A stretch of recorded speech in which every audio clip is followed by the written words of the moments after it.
Power on. This episode of Sovryn Tech is dedicated to Sean Connery and Alex Trebek. The hero cannot live without the villain. Why does the sun come up? Or are the stars just pinholes in the curtain of night? Who knows? What I do know is that because you were born different, men will fear you, try to drive you away, like the people of your village.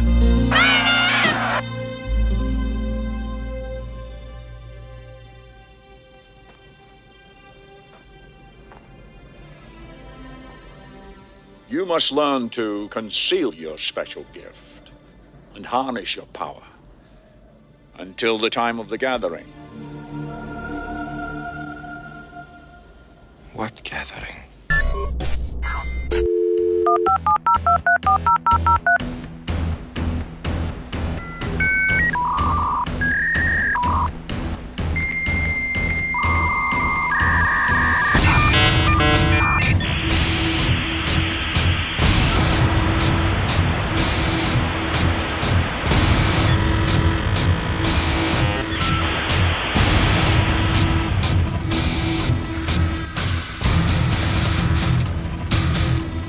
Accessing historical database. Year 2020. The tech giants become aware of the greatest threat to their corporatist domination. An obscure science and tech podcast becomes a major factor in a peaceful open source revolt against the military Silicon Valley industrial complex. The podcast, Sovryn Tech. Its host, Dr. Brian Sovryn.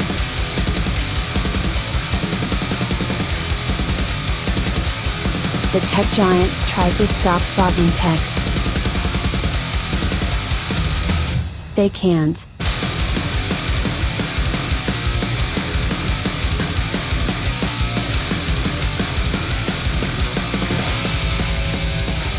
Woo! Because you know what they say, that the most dangerous man in the world is the man against the status quo, and so you know there's no one more dangerous than me, the Golden Stallion, the man of tomorrow, Savzu, the rated R radio star, ready to bring it all on again for some Sovryn Tech. We have so much to get into.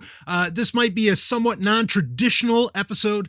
We might have to skip a couple segments. There are so many things I want to make sure that we get into this show, and there is so much that has happened since the last time we convened for this little gathering. And, you know, I kind of, if you want to be outside of the status quo, you know what I think a great way to go about that is? Let's just open this right up. Let's get into it. Because again, there is so much to talk about, so much to break down. Let's open this up with, well, something I mentioned in a recent episode that, boy, if you want one of the most secure computers in the world, the best thing you can do right now is run a Raspberry Pi 4 with Ubuntu 2010. Well, that proposition just got a lot more interesting with a new release. It's called the Raspberry Pi 400. $70 flat. Okay? $70. And you are going to get with this. In fact, what's really beautiful about it, basically, it's a Raspberry Pi 4. Okay? Now, the only problem here is that it's the 4 gig model. 4 gigabytes of RAM instead of the 8 gig. And I don't think you can buy the 8 gig. I'm sure you could probably, just the mindset that comes along with Raspberry Pi. I'm sure you could open this thing up and replace it with, the 8 gig version of the Raspberry Pi. But anyway, it's the 4 gig version, but you're effectively buying the Raspberry Pi version of the Commodore 64. And that's what I love about this damn thing. And for only $70, a really great kit that will have everything minus keyboard and mouse and monitor.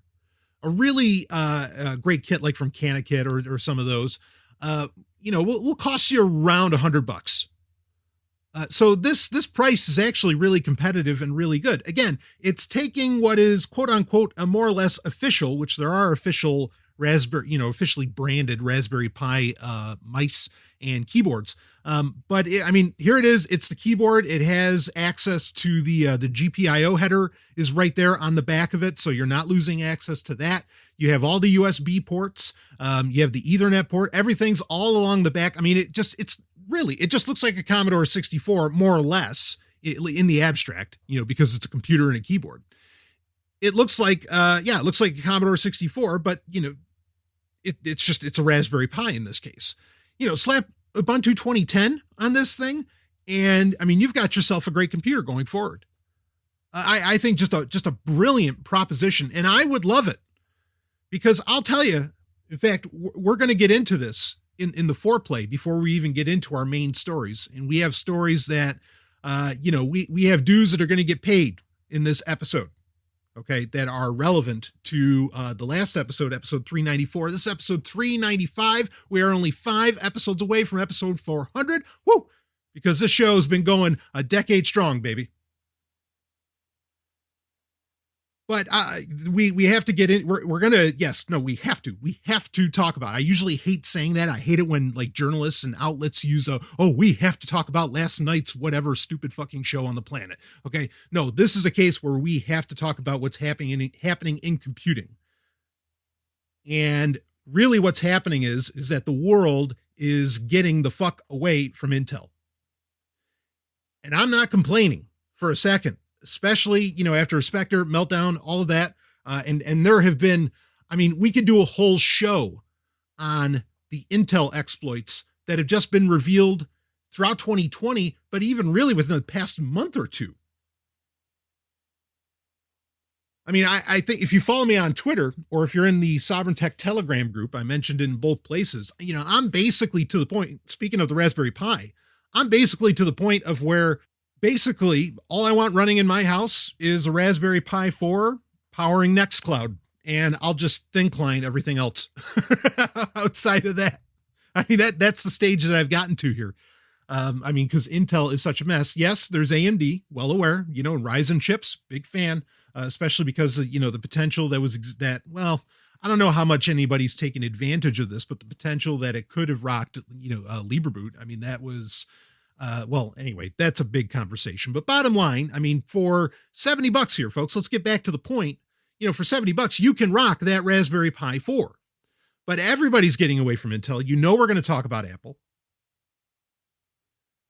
And again, this would be a very secure platform. Go ahead, rock Ubuntu 2010 on this, or, turn it into a little, I don't know if that it would exactly make sense to turn it into a Nextcloud server, because you could set it up as a separate computer to access, Nextcloud, but regardless, this is a great option, a solid computer, especially now that Ubuntu is fully compatible right out of the gate with ever since version 2010 to function on a Raspberry Pi, with the Raspberry Pi 4 specifically. There's no reason not to run it. Really, that's the way to go. This is a solid machine for only $70. Now, you're not going to get your monitor. I do believe it comes with the mouse. You're not going to have your monitor, so you'll need one of those. But I always feel like monitors are kind of a personal preference anyway. Some people like their really really ultra wide screens. Some people like their smaller stuff. Whatever you're into. Or hell, you maybe you just have a TV that you're hooking up all your retro consoles to, similar to I do. That where you could just hook up an HDMI cable to it, and boom, it turns into a computer when you want it that way. I think this is such it's cute. All right. And then cute and utility do not often come together. Okay. Maybe the only time that ever does is, I don't know, Kirby. But cute and utility rarely comes together, but this is one of those cases where it did. Link is in the show notes. I really, really recommend you check it out. I know a lot of people, because we did have the conversation when Ubuntu 2010 finally went live out of beta, just how exciting it was that it would be on a fairly secure platform. We talked about this when Spectre and Meltdown, when those exploits were first announced. We talked about how, and I was blown away. It was almost a side note, but I don't think enough people paid attention. Just how the Raspberry Pi was immune to the whole situation. And that's nothing to scoff at. So I think this is just a dynamite little computer to get your hands on. Go for it. So the other thing, nice thing about a Raspberry Pi, so packable, but I mean, here you go, $70 and you've got everything you need all in one, again, minus the monitor, of course, but otherwise, I think it's slick. Let's move on from that though, and talk about, well, I guess this is just the natural fit to get into. But actually, I'm going to hold off because there's something very exciting to discuss here. I'm just going to spend a minute on it. I am not, because we've already had massive conversations about around this in 2020. There are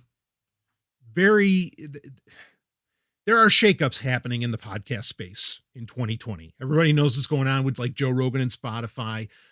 Apple might be buying entire podcast platforms now. That's being discussed. We're about to talk about Apple.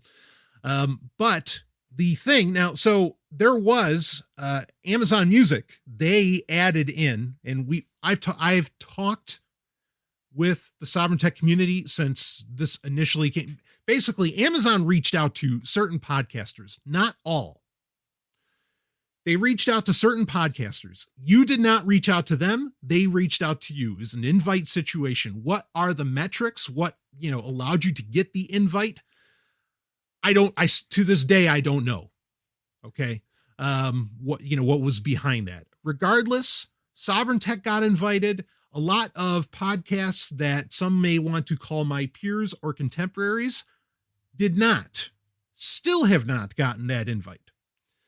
But it was, 2-3 weeks ago that it finally went live. I think it was in October, early October, or maybe September, but regardless, just recently, that podcasts went live, available in Amazon Music.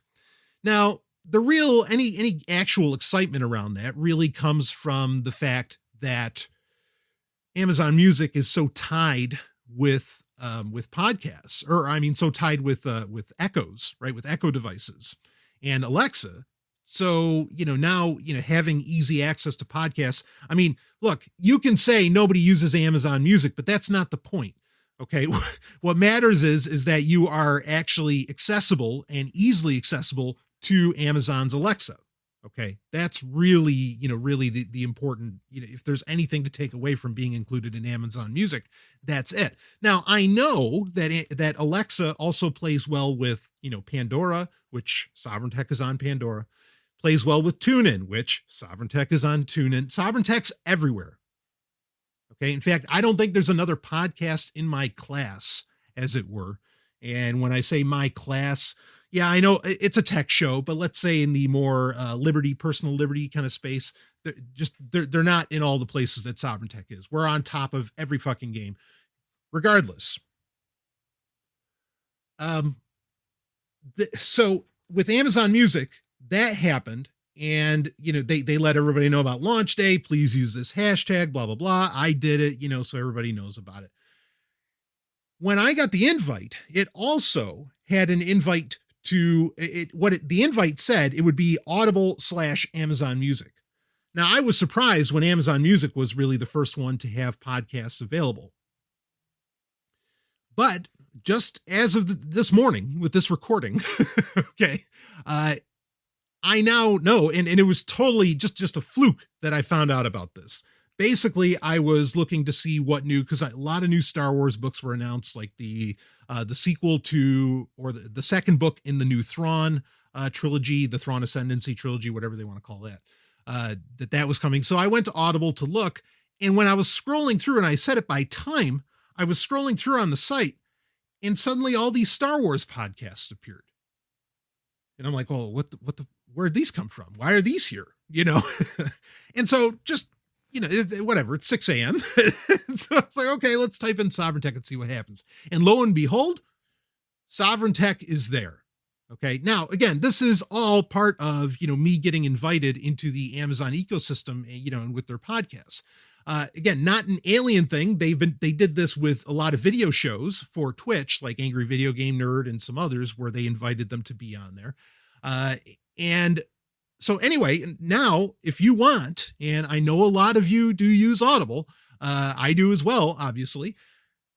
Sovryn Tech is available, and it really, it works, and it's fairly nice. You can download the episodes.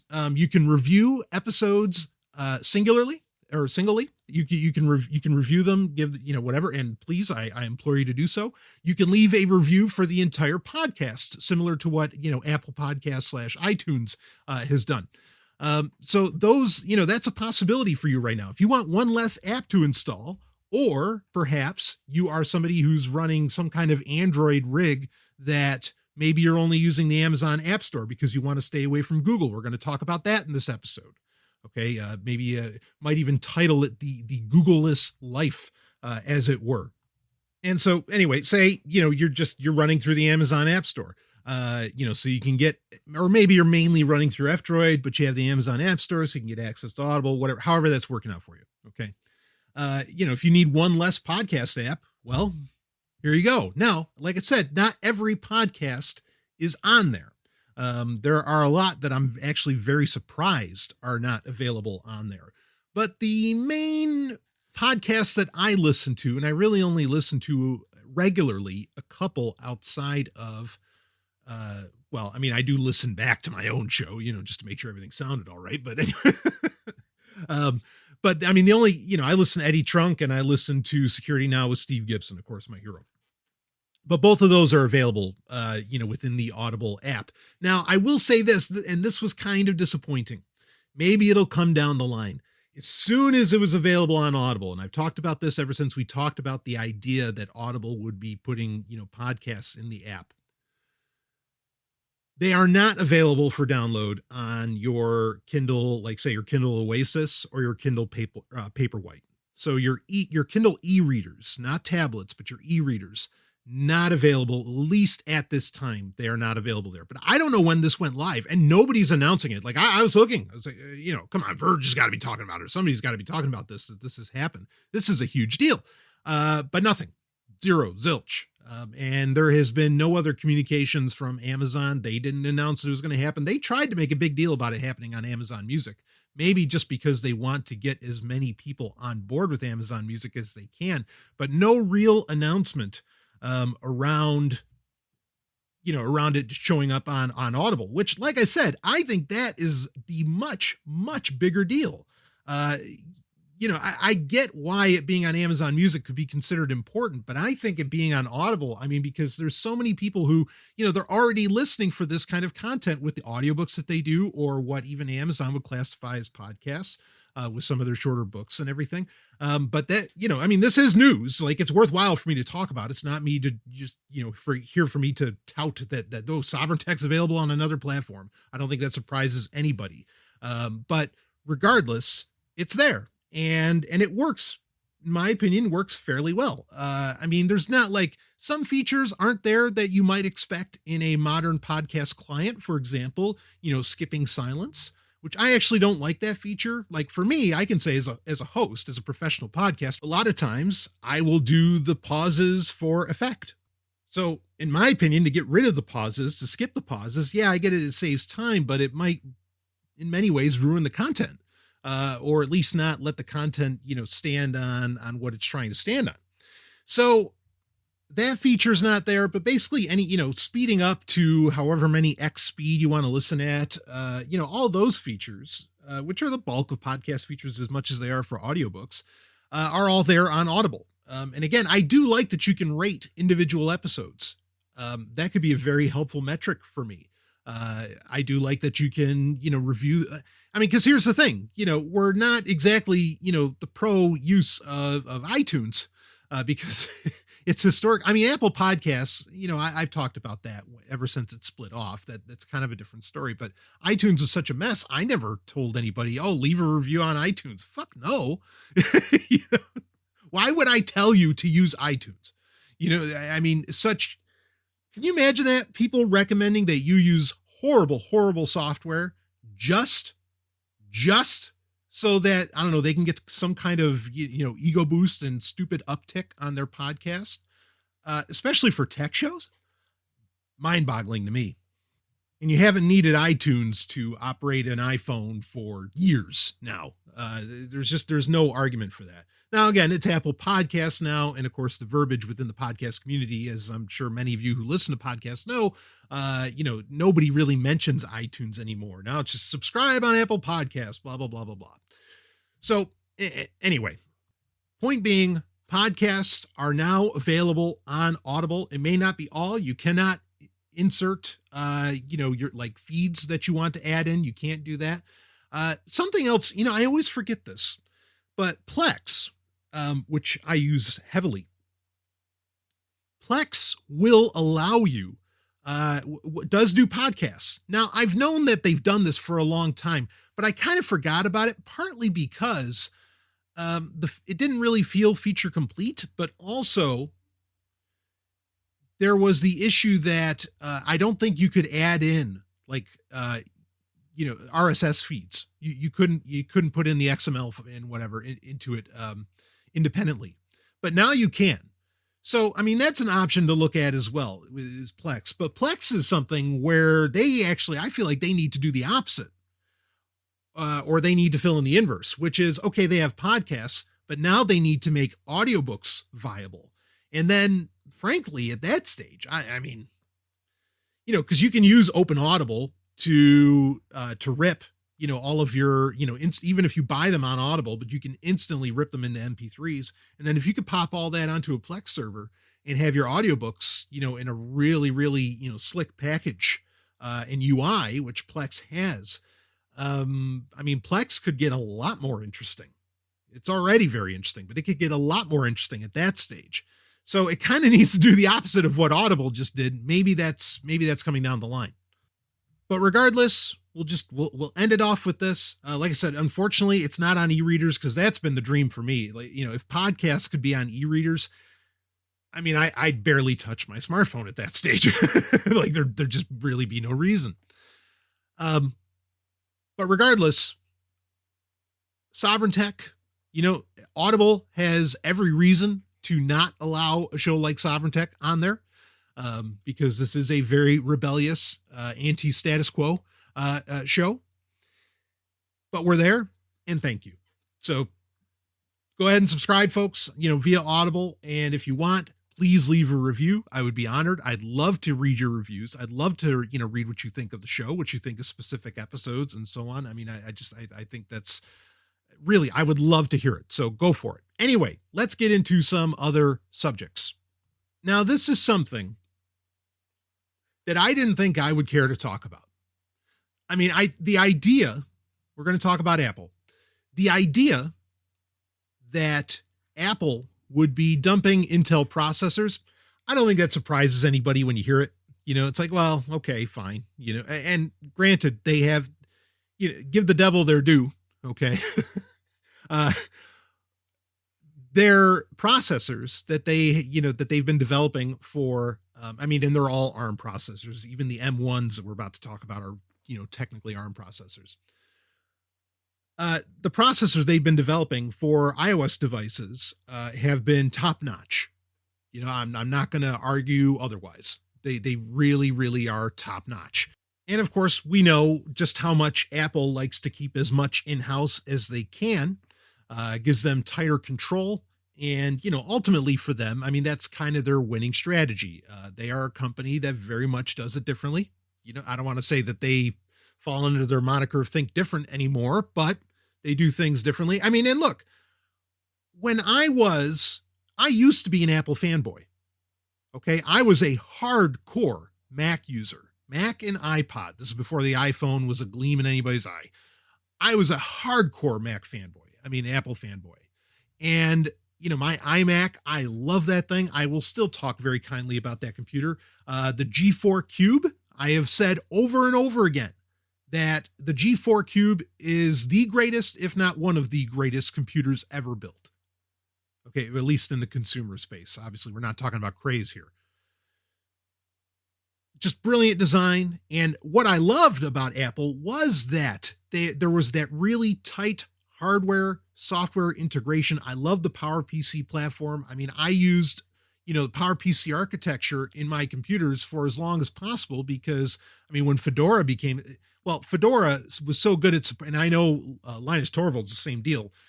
he used Fedora so much because it had such great support for the PowerPC architecture. I mean, I really cut my teeth on Fedora, and part of that was because, that's what I had laying around, or, with PowerPC based computers. So, Apple constantly pushing the limits of what a processor could do was always very exciting for me, even as a teenager. And yes, okay, I was one of those teenagers who was really into the specs, who was really, into the tech. I mean, that's how I'm doing a tech show now. You understand? All right, because this passion started, well, really much younger than even a teenager. But regardless, that's what I loved about Apple. And I was not, I mean, I don't think anybody's really an Intel fanboy, but I always felt like since the 90s that Intel was holding the entire industry back. I mean, it really was. Like I was a big fan of the, at the time in the 90s, you would end up with basically 3 primary consumer level processor manufacturers. You had AMD, you had Intel, and then you had the real underdog called Cyrix. Cyrix was awesome. You'd go to their website. This is when not many people had websites, but you'd go to their website and the top of the site was a tombstone with Intel on it. Basically saying they wanted to bury Intel at their own game. And I loved using Cyrix chips. I mean, just fucking great. But, Cyrix ended up going under. I mean, there's whole stories around that. Regardless, Apple was really the only company that could compete with any kind of market share against Intel and try to push the not that you need competition to move an industry forward, but to really try and push the industry forward under those auspices. Okay. AMD just wasn't doing it. It wasn't there. They would. And I was very supportive of that. I absolutely became an AMD fanboy when the Athlon chips started dropping. When they started putting out, the 64-bit, Athlon chips, I was right there for those processors, baby. I was all about it. And that really, I mean, for a while, Intel was not on top of the world. And that was entirely because, basically, AMD did what Apple did previously, where they were trying to leap entire generations in processing power and taking everything to the next level. And so, I mean, I'll give AMD all the credit in the world for that. And I think in many ways they're trying to do the same thing with Ryzen. It's just, it's not the same quantum leap.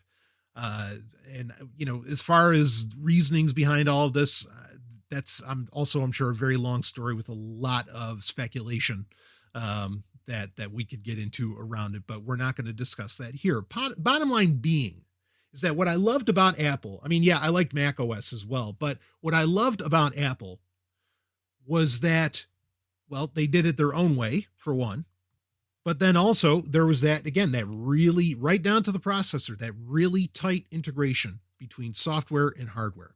Something I love about Nintendo as well. But regardless, admittedly, when Apple started getting away from the PowerPC architecture, after the G4 and I lost interest. It felt like a bit of a betrayal to go to Intel at the time, because, and also, there were major, and it seems like Apple is addressing this as far as the M1 goes. There were major compatibility concerns with software that you as a Mac user may have been using at that stage for well over a decade. That you were basically told, well, they either have to come out with a, new version of it that falls under the universal category where it works on both PowerPC and Intel, or, you're fucked going forward. And so again, it really felt like a betrayal, to me. And in fact, one of the reasons that I ended up going to Windows machines after that, like after my G4 Cube basically bit the dust, was because that was the only platform where I could still use AppleWorks with any real efficacy. Okay, and where I wasn't pulling a bunch of tricks to do it, because AppleWorks was also released for Windows. And I loved AppleWorks back in the day. So Anyway, all of this is to say that, this is what I love when Apple does this. Now, I am not going to claim, so Apple held an event on November 10th, and it was a Mac event. I'm going to give Apple credit. Okay. See, this is the thing. People think that, I hate Apple, or I hate Google, or I hate this. No. What I love is, consumer facing and consumer empowering technology. And whoever brings that out, I will give credit to, and I will give praise. Okay. I may make broad statements like, oh, fuck Google, or, oh, I hate Apple, or blah, blah, blah. But understand, there was a time where, no, I did not hate Apple. There was a time where, no, I did not hate Google. But they went down a road that I can't follow, to quote Padme Amidala. And yes, that was a great scene. Thank you. Moving on. So Apple held this event, and I want to give them credit because it really felt like, and I empathized with a lot of my, a lot of friends and a lot of coworkers who were, really diehard Mac users. And they felt like the quality of the Macs that they were dealing with it's just horrible. The keyboards were bad, or whatever was going on with them. The software felt like it was, secondhand, like they weren't being considered first. They felt like, forgotten citizens, as it were, of the nation of Apple. And I could see where they were coming from. Like everything they had to say made a whole lot of sense. And so for Apple to have an entire event around the Mac and not so much about iOS devices, I'm going to give them credit for that, because there is an install base that does a lot of great work, and they will only do it on Mac. There was a while in the past few years where it seemed like a lot of Mac users were switching over to Windows 10. I'm sure a lot of them are switching back now because of the fucking fiasco and mess that Windows 10 has become as far as updates and other security issues. And so for Apple to have an entire Mac event, again, great. I mean, did it feel magical? Did I watch it? I watched it. Did it feel magical? No, not really. But it was the most interesting event they have had, in my opinion, in years. Maybe the most interesting event they've had since Steve Jobs had gone. And this certainly felt like a very Steve Jobs product, even though, ironically, Steve Jobs is the one who ended up saying, yeah, we're going to put Intels into Macs. Regardless, Apple announced the M1, and they announced new MacBook Pros, new MacBook Airs, and a new Mac Mini, which is also a computer that I think I absolutely love, because I always felt like it was kind of the successor to the G4 Cube. And, it smacks of kind of that Commodore 64 abstract mentality. Similar to what we were talking about earlier with that $70 Raspberry Pi, the Pi 400. I love those kinds of computers, where it's, bring in your keyboard, maybe your own keyboard, or, bring in your own monitor, bring in your mouse, blah, blah, blah, where it's kind of all in one, but then also it's sort of not, right? And you get to tailor where you want. Even though you used to have to open up the original Mac Minis with a putty knife, and that was kind of unheard of for computers at the time. Regardless, it was nice to see the Mac Mini get a little bit of love. That I was pleased by that. But all of them are getting this new M1 processor, and by the numbers, by the cores and all that, I mean, it does look like a very, very interesting piece of silicon. I mean, we're talking about, so they're 8-core, but so it's an 8-core CPU. And then I guess there's 4 high performance cores and then 4 high efficiency cores. What all that looks like, it'll be interesting to look at those specs and see a little bit more as they reveal more. But then also they are going to have integrated GPUs, and that GPU is going to be an 8-core GPU. Now these are, again, effectively just super high powered, high end ARM processors, right? I don't say that is a bad thing. Okay. Now, clearly this is probably a step in the direction of doing what was, in my opinion, supposed to be a game-changing thing a few years ago with Windows, which was the always connected PC. I'm sure this is part of Apple wanting to get involved with that. And that's part of the reason that they went with ARM processors. But then I'm sure there's also the security around the matter, right? And getting away from all of the rampant problems that Intel has run into. And for whatever reason, not doing a deal with AMD, even though, Apple has, put in AMD GPUs, in the past. But you're effectively dealing with 16 cores here, which sounds pretty impressive. But what's really impressive is the supposed battery life that these things can get. I think, was it the Air that was supposed to get like 18 to 20 hours battery life? Supposedly. And some of the numbers that they're talking about, 15 times faster than this or that. I mean, we could rattle off all those numbers. In the real world, what that actually looks like, who knows? That's nice that they want to claim all that. Are we going to see that 18-hour, battery life? I think it was like 15 hours web browsing, 18 hours video playback. And that was for the Air. The MacBook Pro may be a bit of a different situation. What's that going to look like in the real world? Well, even if it's half that, that's still great. That's still a very impressive and worthwhile number. But that battery life number is amazing. The other part that's impressive is that apparently there is no issue with any software for Mac designed for Intel processors working perfectly well with the M1. I think Rosetta 2 is it's not necessarily a emulation layer, but maybe for lack of a better term, we'll call it that. And supposedly, some stuff that was even, really purposely programmed. I mean, of course, all of it is ultimately, but purposely programmed for running on an Intel processor can actually run faster with Rosetta 2 on, I mean, not that this is unheard of, right? Because that used to be a thing with OpenBSD or with BSD in general, is that BSD used to, I mean, now it's kind of baked in, but it used to have an emulation layer for Linux. And it could actually run some Linux software faster than Linux itself could, even though the software, wasn't designed for BSD, but that's how great the emulation layer was. So kind of a similar situation here. So, I mean, and I think they probably knew that was pretty essential, because I was one of them. A lot of people left Apple behind when they went to Intel chips. Now I think you could almost see the opposite thing happen here. I mean, this is a big deal. I mean, I don't want to say that this is Apple being innovative. They haven't been innovative in, forever. But it is getting back to, in my opinion, it's getting back to what made Apple great, 30 years ago.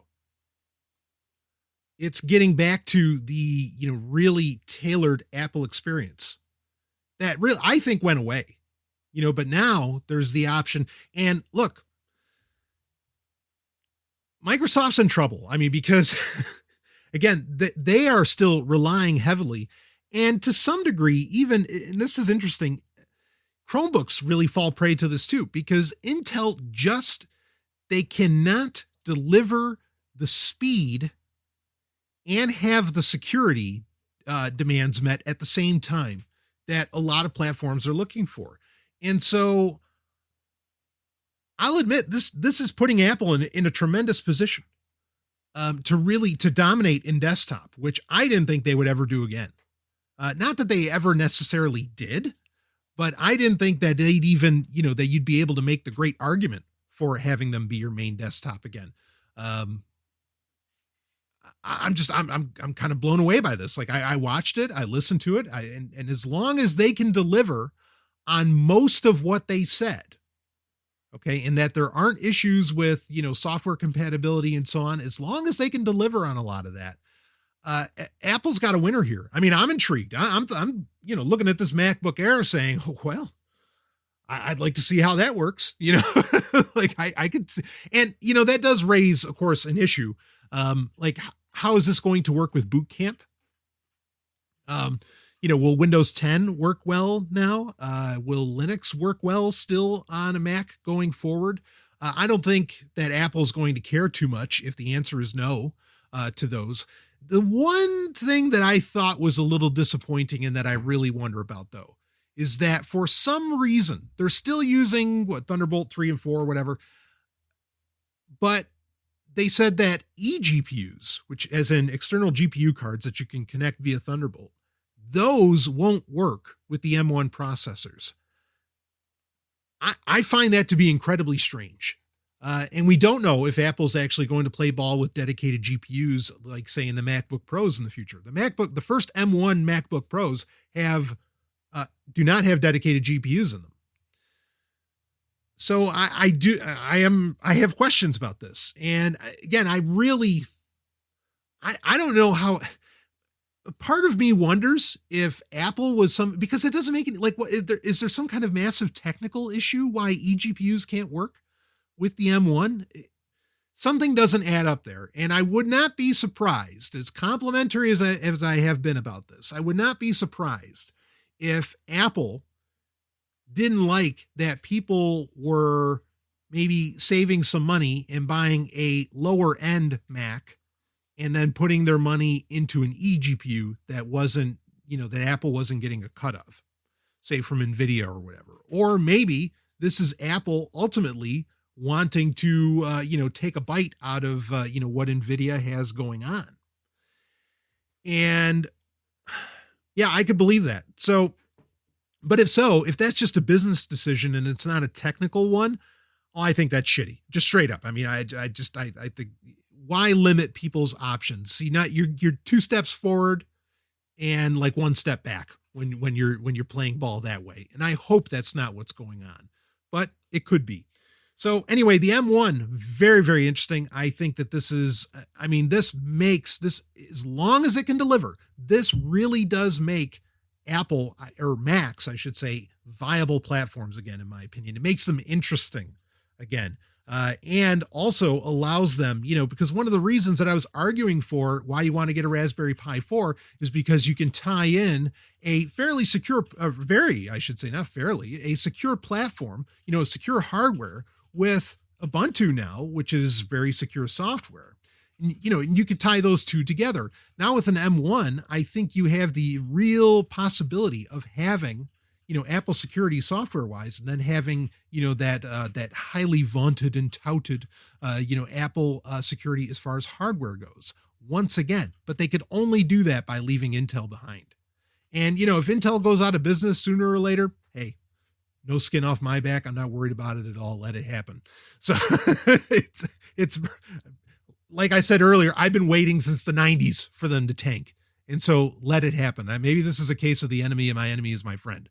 But anyway, bravo, Apple. I mean, for me to be interested in anything you're doing, that takes a masterstroke. You pulled it off. So anyway, we'll be right back with some more Sovryn Tech. Woo!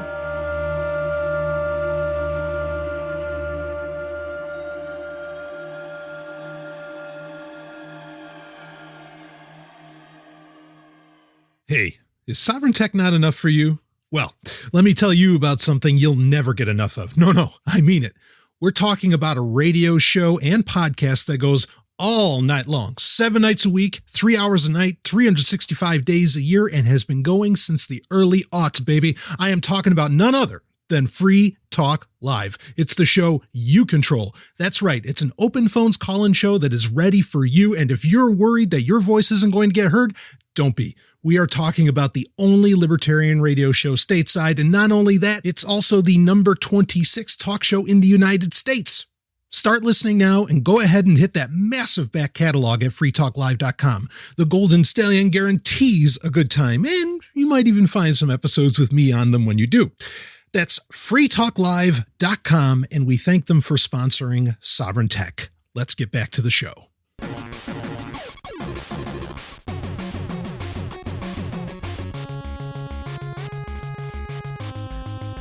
The main story.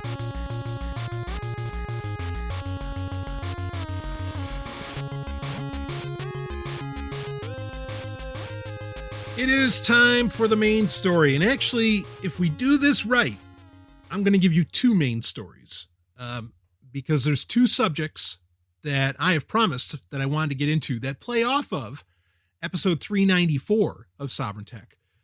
that I think we need to get into. But then there's also a major subject, something that we've only really been able to theorize. And now it's happened.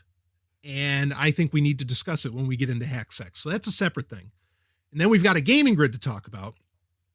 We've got to get into the gaming grid because I have the hottest new console on the planet. I have it. And we got to talk about it. I keep saying that. I got to stop. Fuck, I hate it when I say that.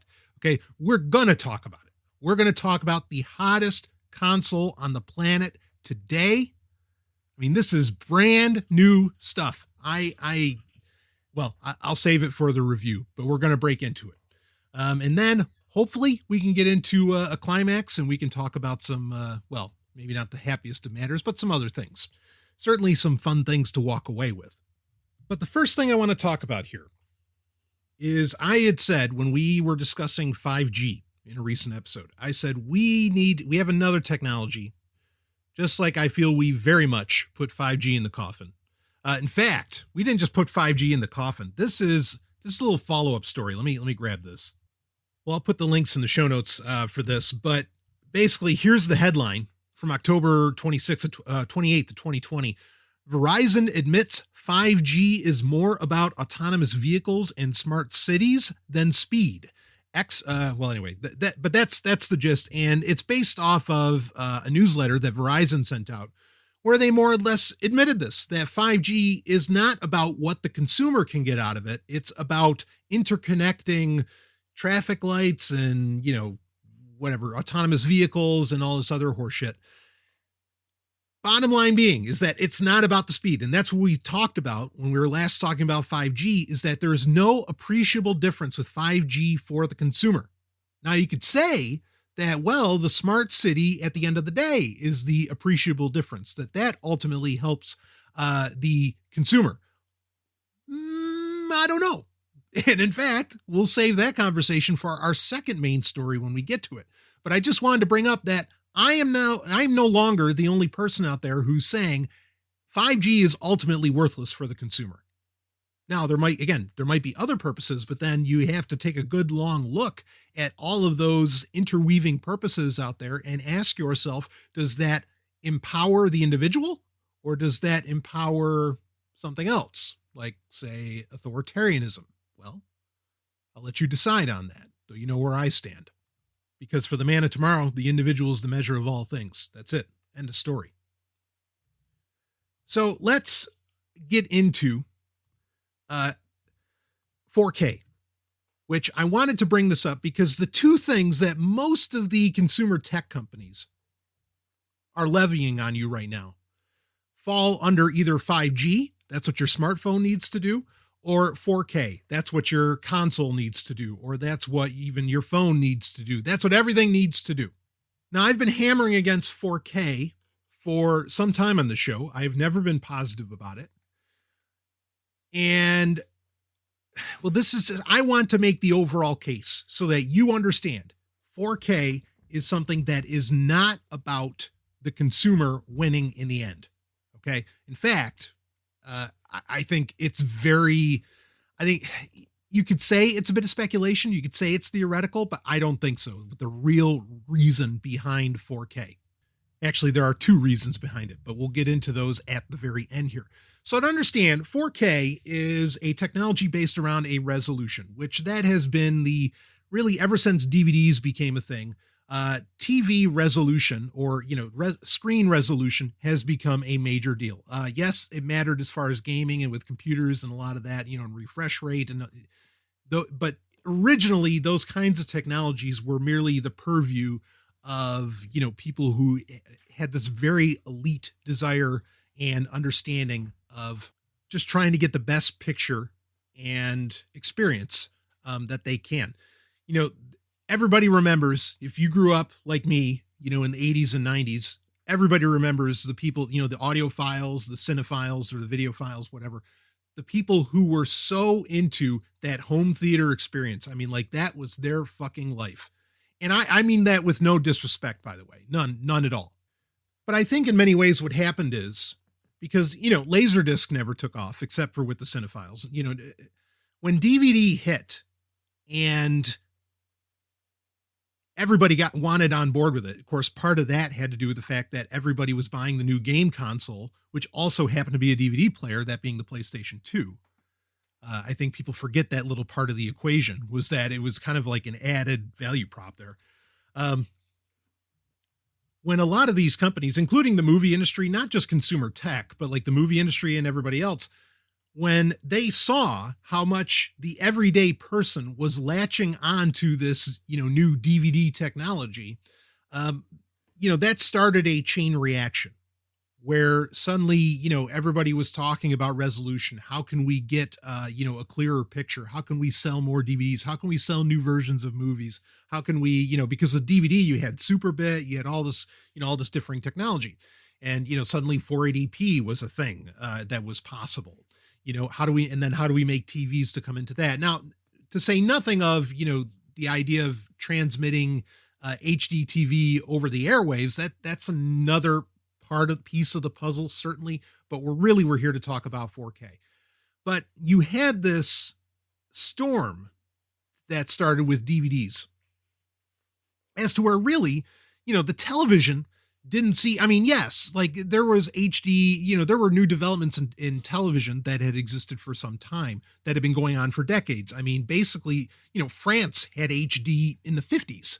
It's not like it was necessarily a new thing, or there weren't new technologies being developed, but for the consumer, really, TV technology did not make any grand leaps for decades. It's hard for me to imagine, especially like as Ellen and I have been rewatching on Blu-ray, like, for Babylon 5, it's on DVD only, unfortunately. But even like we're rewatching Star Trek The Next Generation now, and all this stuff that I'm watching with Ellen, I think about it sometimes, the fact that 90% of it I watched on a 24-inch massive, now 24 inches isn't massive, not for a TV anyway, but this 24-inch massive, wood-grained, television. It was a piece of furniture, this fucking thing. It was a Zenith. Now, when I was watching The Next Generation on, and it was a color, CRT, right? When I was watching it at the age of like 8 or 9, that TV was already some odd 20 to 25 years old. I watched the very, minus, future DVD releases or Legend of the Rangers. I watched, Crusade, all that stuff, all those end movies for Babylon 5.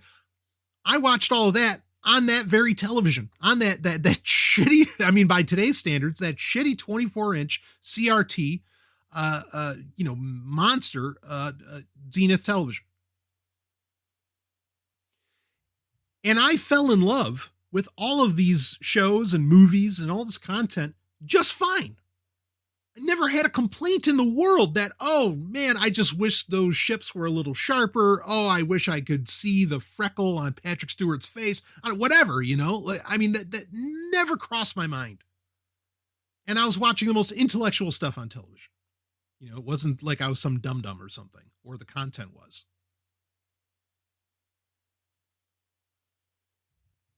And I say this to suggest that, for many decades, other than a very niche group of people, no one really cared, about like 480p or whether it was, interlaced or progressive scanned, nobody cared about any of that. They just didn't. When DVD hit, here's the thing. Do you want to know what you got to understand this? What made DVD a mainstream success, as it were? It's because you didn't have to rewind and fast forward anymore. It's because the VCR, you didn't have to, clean the heads. The VCR wasn't eating the tape after you've watched it 100 times. DVD took over. Because DVD players even had a disadvantage in that they couldn't record like VHS could, right? Like a VCR could record what was on TV. You couldn't do that with DVD, but DVD still ended up dominating in very short order. That was not the companies involved with DVD. causing that. That was absolute consumer desire and demand. Okay. The companies, JVC and the rest of them, I mean, they were all internally arguing about what format of DVD they should go with. They weren't, they weren't even thinking, okay, how do we really get market saturation? That just happened by the fact that the technology was a quantum leap in what the consumer was able to do with what they wanted to consume. The feature set was through the roof, having all the specials and all this other stuff. That excited people. And the measure of a worthwhile technology, in my opinion, and I don't think it's just opinion, is does it make your life easier? And does it really, is it a quantum shift, quantum leap in how you experience whatever you're trying to experience, in this case, movies or TV shows or whatever with 4K. And now, does 4K fit that metric? No, it doesn't. Does Blu-ray fit that metric? Actually, not really. Blu-ray really doesn't do that much more than DVD. The advantage the Blu-ray has is that, yes, 1080p is the upper limit of crispness of picture.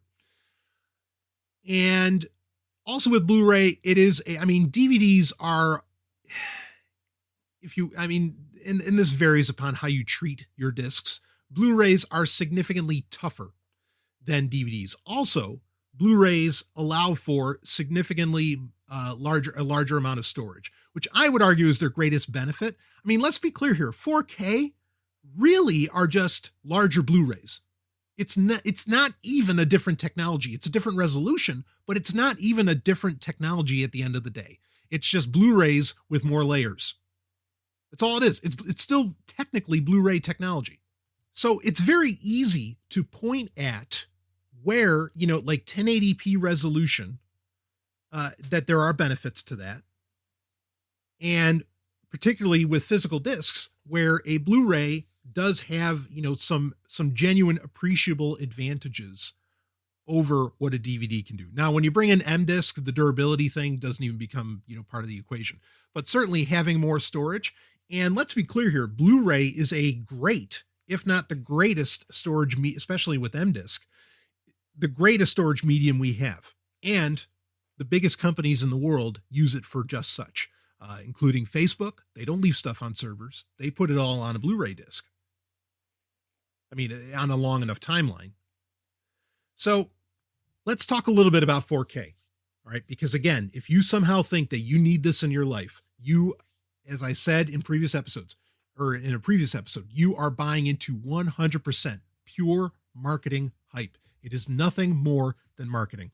So 4K has been with us for a little over 5 years or so.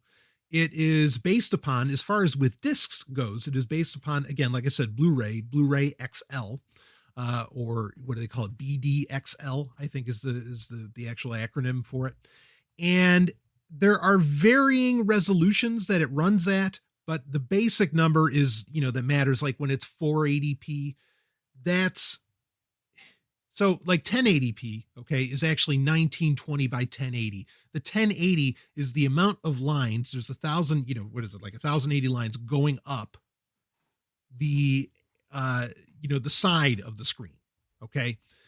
And so that last number in any resolution, just like if you have a computer, if you have an older one, it's 1366 by 768 or 640 by 480, right? That's where the 480p comes from, or 480i.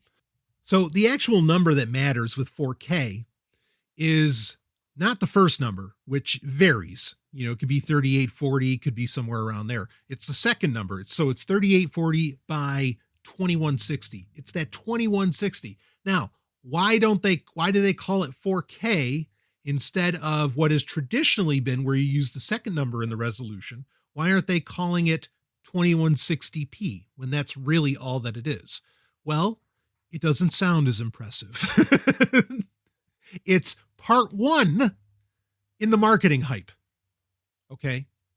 1080p is a genuine impressive leap from 480p, from 720p, which is technically HD, You don't need to do any numbers trickery. It's just what the numbers are, and it shows.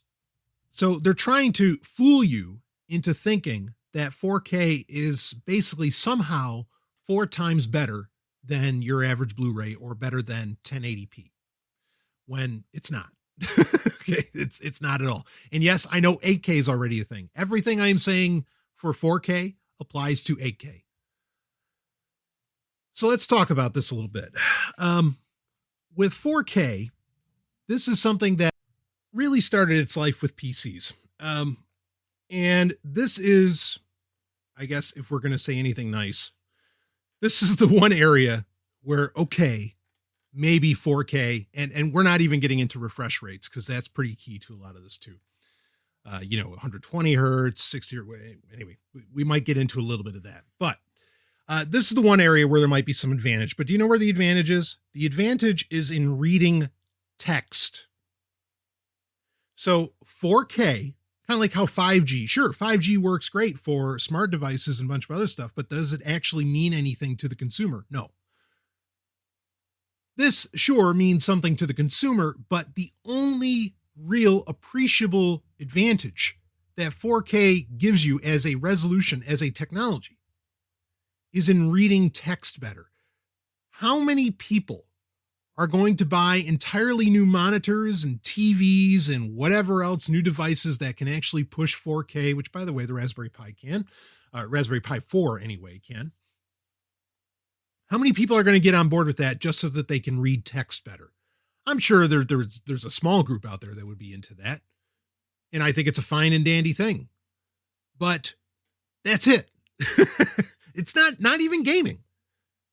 The only place where, raw power, raw dog, as it were, that 4K gives you an appreciable difference and advantage over 1080p or over anything else is in the processing and the reading of text. That's it. End of story. There's nowhere else where it is going to give you, because here's kind of the secret with 4K. There's actually 2 secrets. Okay. Just like there's 2 reasons why I think 4K is out there. There's 2 secrets here. One is that if you are, so again, for a lot of people with 4K, where are you applying that? For most, it's their new television in their living room, and they sit on their couch, which is hopefully 6 feet away. Because you don't want to be too close to the TV screen, right? We've known this since we were kids. So healthy eyes. But anyway, you're probably about 6 feet away from that screen. And if you're not 6 feet away, I mean, when you're dealing with, yeah, this is a complex subject, but we're going to dig into it. Okay. Here's the thing is that if 6 feet away, you want your sofa to be 6 feet away, you genuinely cannot tell the difference between 1080p and 4K. There is no difference in what you're seeing. Now you might say, oh, but it looks so much sharper. Everything looks a lot more real.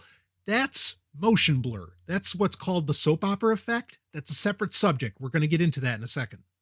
That's totally different. That also is a lie. Okay. And in fact, it's not just a lie. Even Hollywood wants you to turn that off when you're watching a movie on your 4K screen, thus making it even more pointless, but we'll save that. So there's no difference in like the pixel count with the pixels that you can see if you are sitting on your sofa. Okay. If you're not sitting, and here's what you're going to say to me. Well, but Stallion, I lay down right in front of my fucking television. I don't sit 6 feet away.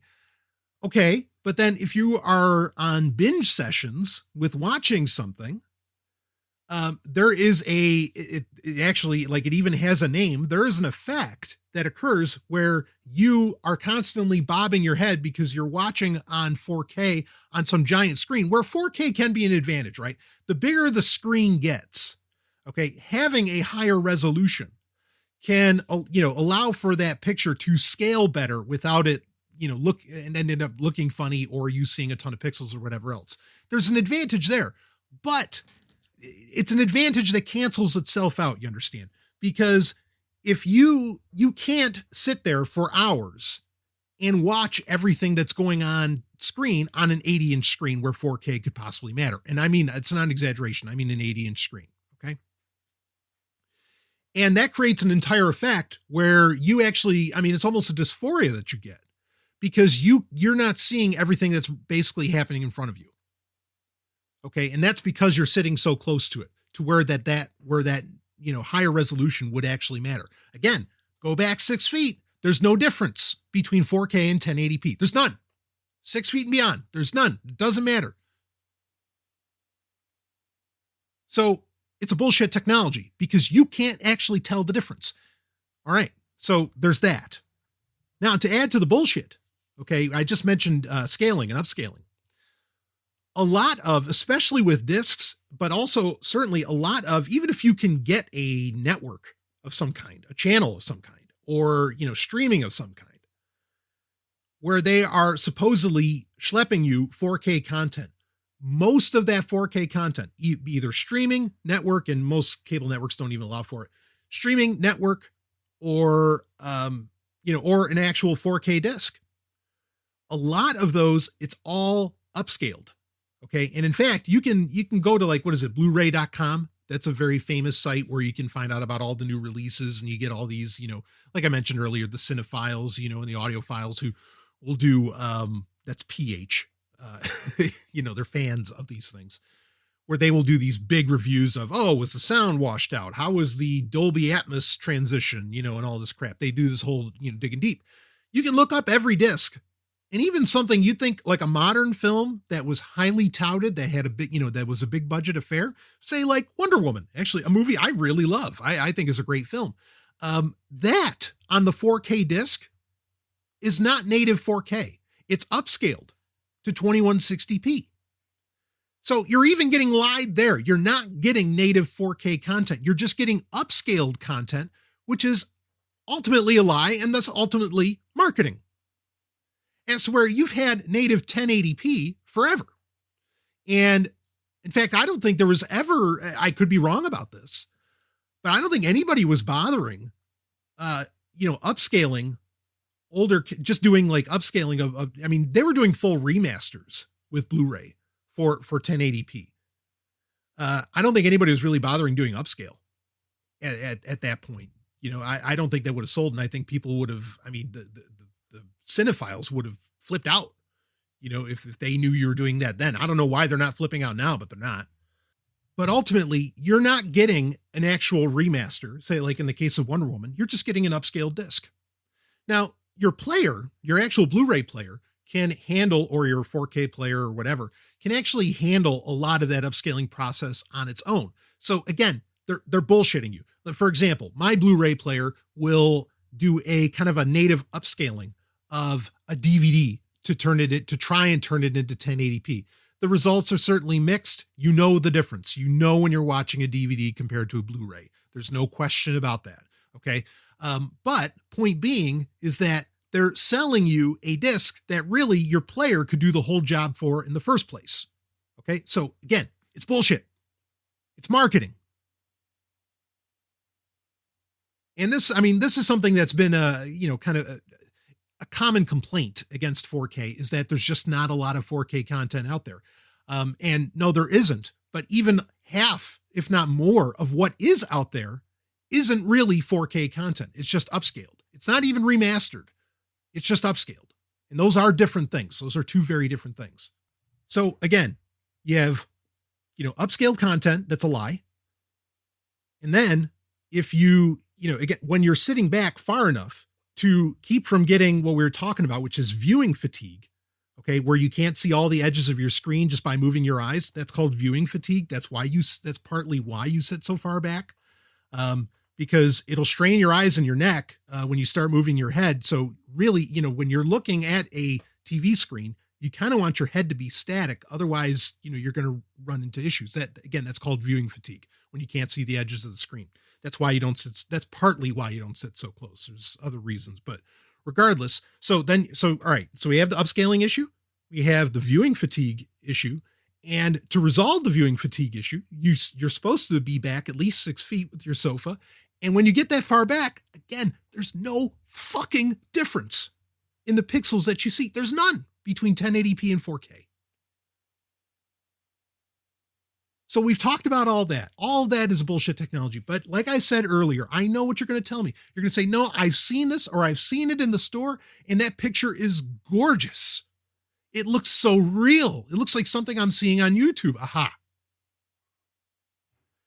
So here's the soap opera effect is a very real thing. Okay. And they call it the soap opera effect because it looks like you're watching a soap opera. Right. And you always kind of knew, even when I was growing up, I always kind of knew when a show was a soap opera because it just kind of had this weird look to it where the camera maybe didn't look as professional. Okay. It didn't seem to be, and at the time as a little kid, I didn't know anything about, frames per second or any of that kind of stuff. But partly that's what was going on. I mean, again, it's daily shoots. I mean, you're hammering away on this equipment. Yeah, I mean, they would use lower quality equipment than what you generally get if you're watching an episode of the A-Team or if you're watching, hell, even 2001: A Space Odyssey. So earlier, in fact, just a minute ago, I think I called it motion blur. What I meant to say was motion smoothing, which is to resolve motion blur. Okay, motion blur is effectively the blur that occurs when something is moving on the screen. There is a sharpness that disappears just from the motion. Okay, this has been true forever. Here's the thing is that with LCD, which most TVs are now, are some form of LCD, or even OLED or whatever, that motion blur, especially as you keep, raising the resolution, becomes more and more pronounced with more pixels. And so what ends up getting done is this motion smoothing. This motion smoothing is only possible on modern TVs. Now, it's possible because, believe it or not, we've been talking processors a lot in this show, in this episode. There are fairly powerful processors inside of these televisions. It has nothing to do with, whether or not it's a smart TV with a Roku built in or Google TV or whatever. Okay. But there's a processor in there that is trying to guess what the motion is doing. And basically it's trying to fill in the lines, okay, to make it look like a crisp picture, even when motion is occurring on the LCD. This is a fake.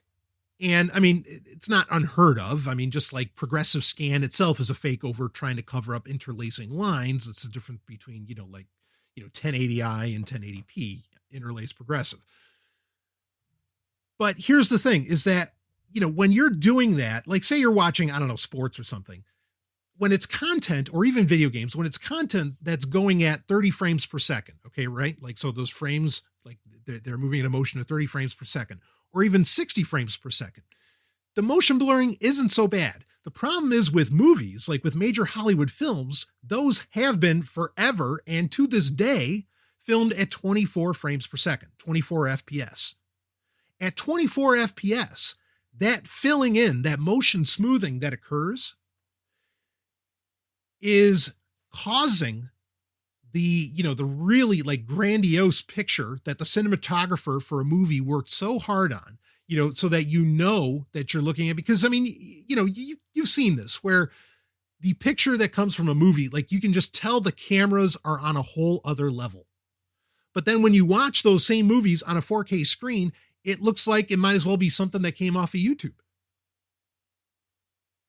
This is because the motion smoothing, and this isn't going to get any better, folks. Okay. I mean, they're not going to figure this out. The motion smoothing that occurs is filling in too much in the 24 frames per second because there's so many more frames than it's generally programmed and designed to handle. There's so many more frames that it's trying to fill in. It fails at smoothing the motion. And so you end up with this kind of the soap opera effect that occurs. And it's, if I were a movie maker, which I wouldn't mind being one, I'm not, but if I were, I would be really pissed off that a lot of hard work that went into my cinematography is basically all being thwarted by 4K TVs and by 4K, either upscaled or whatever, but basically, 4K faked content. It's not going to look how it was meant to look. So you have that issue as well, is that soap opera effect is actually a negative. Okay. It works great if you're watching sports, and there is the argument that a lot of the people that are all excited about 4K and whatever else, really that's all they want to watch is the big game on the damn thing. And they don't really care about movies. In that sense, I still, everything else that I've already talked about, there's no real advantage there. And then we get into a whole other issue. And this is, in my opinion, kind of the end game of it here. Okay. And it will lead into, our 2 points of why 4K is actually why it's a thing and why it's being sold to you. And again, it's not for your benefit. So there's the potential argument around watching, the big game, as it were, on a 4K TV. Part of that, of course, all comes from how the TV's processor is processing the signal. Not that it is like the raw resolution of what you're getting, but it's all a lot of trickery in the background. It's similar to, if I were to have an analogy or something analogous here, it's funny to say analog when I'm talking about digital, but something analogous would be, and I've said this many times, like Bluetooth headphones. Bluetooth headphones can sound really good. Will they ever sound as good as hardwired speakers? Never. Okay. Not when you get a good quality wired speaker. It's never going to sound that good. Why does Bluetooth sound good at all? It's actually a pretty, shitty transmission speed for data. Why does it sound good? It's because there is, and I've said this many times, is that Bluetooth tells a good lie. Okay. It has processing effects, all right, that get done to it that make the sound like it has, or make the headphones sound like they have more bass than they actually are technically capable of with, whatever the, there's no woofer, whatever the speaker that's in it would put out. It's faking the quality of the sound, but it will never be as good as an actual wired speaker. Is it good enough for the consumer? Maybe. And so that's where you could say, okay, well, all of this is so Stallion, but for me to see, I don't know, whatever football team, to see the Florida Gators or whoever do their thing, which, hey, go for it, boys. It's good enough for you. Okay. But then let's be clear about that you're just dealing with good enough, but or even, when we get into streaming, here's the fun, this is something that another thing most people do not realize, the compression. Okay. The compression of basically the bitrate, the pixels of what's coming down, say from Netflix, that they will claim as 4K is worse than native in your house, in your Blu-ray player, 1080p. To say nothing of the sound. The sound's horrible. I learned that lesson with Star Trek Discovery, when you watched on CBS All Access, and then I got the season 1 Blu-rays, which I don't have those anymore. You can imagine why. The sound was astounding. And I don't even have a good sound system. The sound was astounding on the Blu-rays. There's shit going on. I had no idea that was happening on the multiple times. I watched the episodes on CBS All Access 2-3 times over. The Blu-rays blew me away, but I was being told that I was getting schlepped out, some really, HD content here. And it's so funny because now Netflix keeps charging you more. Yeah. Okay. We need to add $4 to your, to your monthly subscription because you're getting 4K content, but the bit rate, because of the compression that you're getting, it's worse than 1080p that you could have right in your house. Do you see what I'm saying? It's all marketing horseshit. It's all a lie. And they're charging you for the privilege of this lie. Now, something I do want to address here, okay, is because you can very easily come at me and say, yeah, Stallion, just like you often recommend, I torrent everything. Now I don't. I have a massive Blu-ray collection, Blu-ray and DVD collection. But I do torrent stuff. Absolutely. Where it makes sense. And when that's the way to get the best quality of things. And it really is. The best way to own Voltron Legendary Defender, one of the best shows in years that's just ever been made anywhere. Not even cartoon, just shows. The best way to get your hands on that, you can either buy it on DVD, and you can't even get all the seasons. I'm not going to wait on Netflix. Okay. Or, I'm not going to rely upon Netflix to always have it available to me, even though they made it. You can go ahead and you can, torrent 1080p copies of all episodes from all seasons. And that's how I like to have it. Okay. And now there's an easy argument to have for why you'd want to do that. Why? Because you know what happens? And I understand where a lot of these people are coming from, but I want you to go on, I don't know, what network is Community, the show Community on now? Is that on Peacock now or something? I want you to watch every single episode of Community ever made on there. You can't. Why?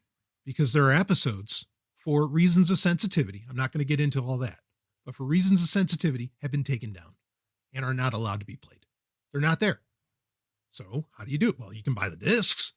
You can have them all there, and you can have them forever. And unless somebody's going to come into your house and take, the state's going to come in and take them away, you've got them for all time. Doesn't matter what, is going on in the culture war. So I'm not going to rely on streaming services to have stuff that I'm really passionate about always available to me. Not a chance. Never going to happen. I'm not going to rely on them. Same is true for The Simpsons. They got rid of on Disney Plus. You can't watch the Michael Jackson episode on there. Fuck them.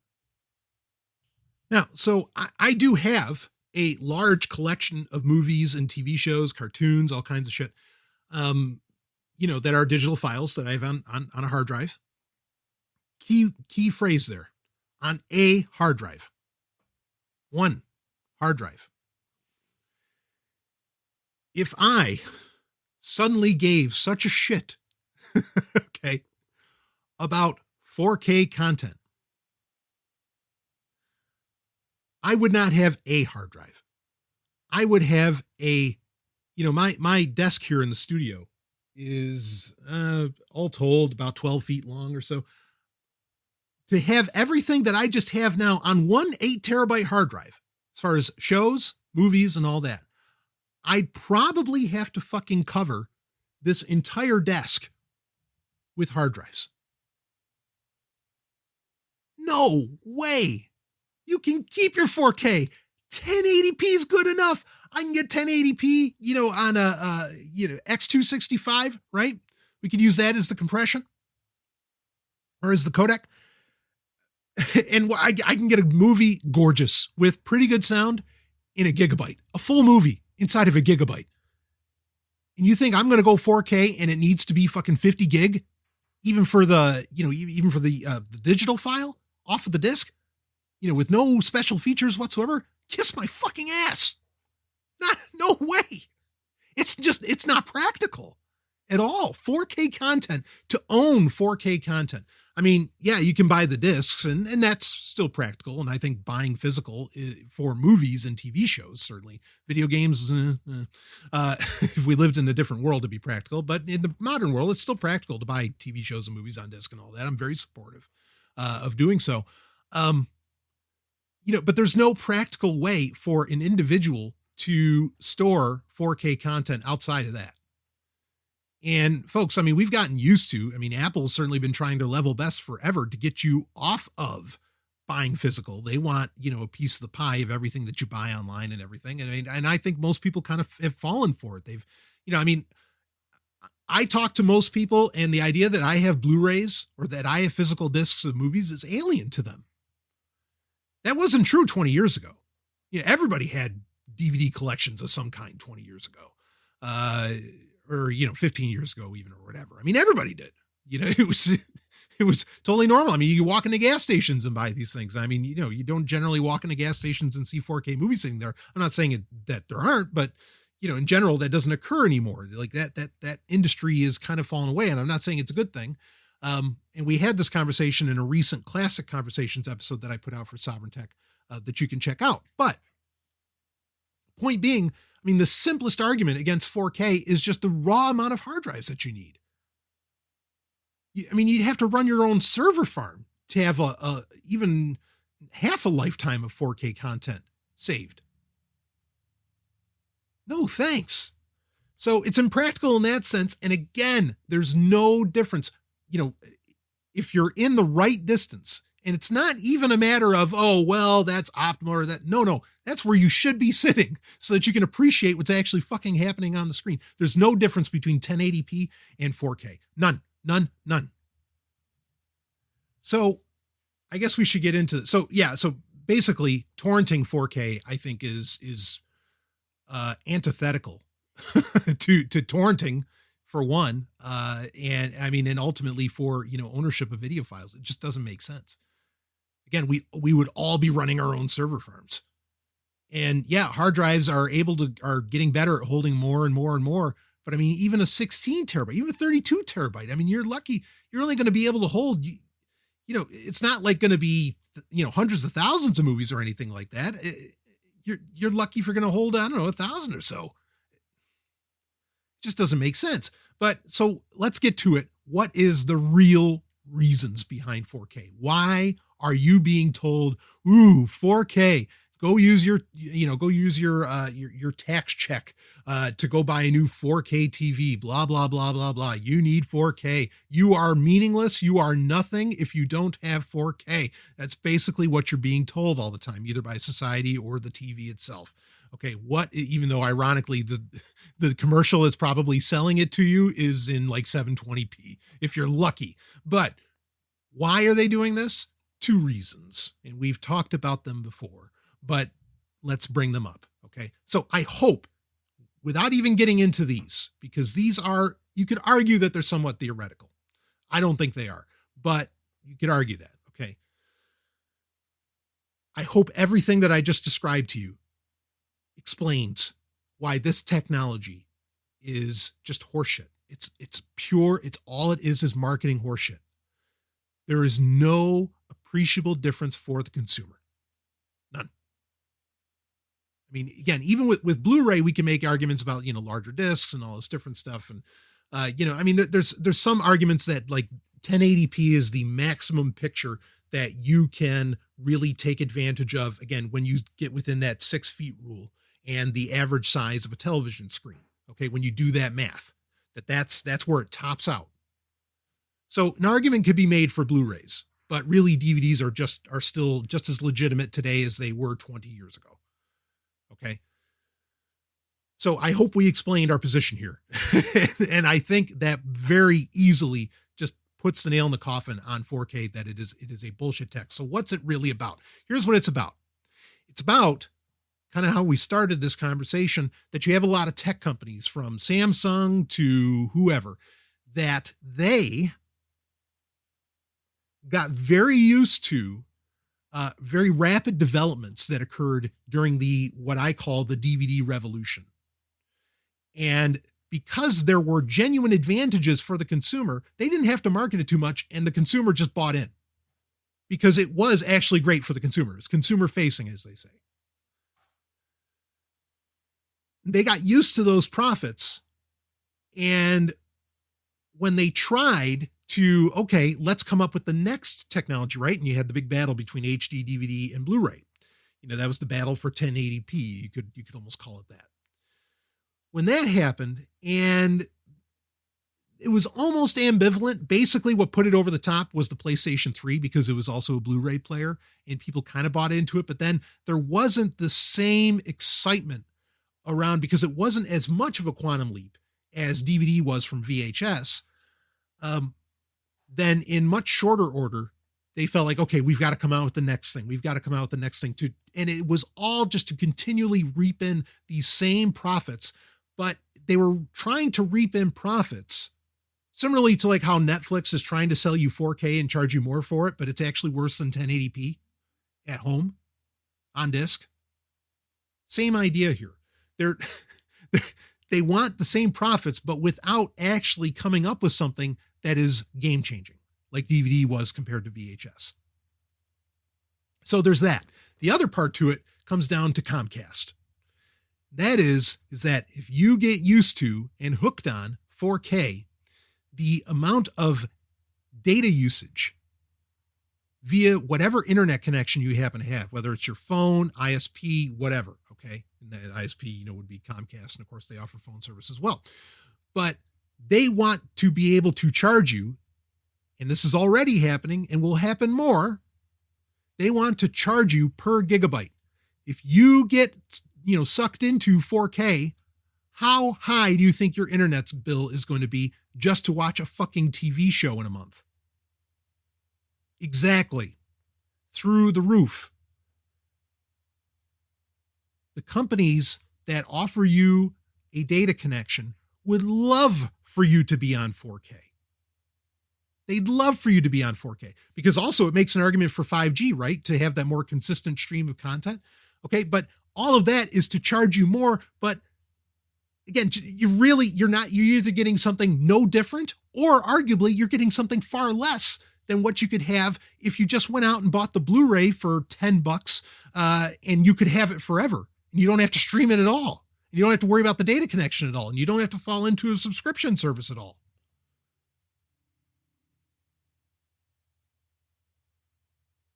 Is there anything wrong with wanting to, make a profit? No. Nope. But there's nothing wrong, as I often say, there's nothing wrong with providing value either.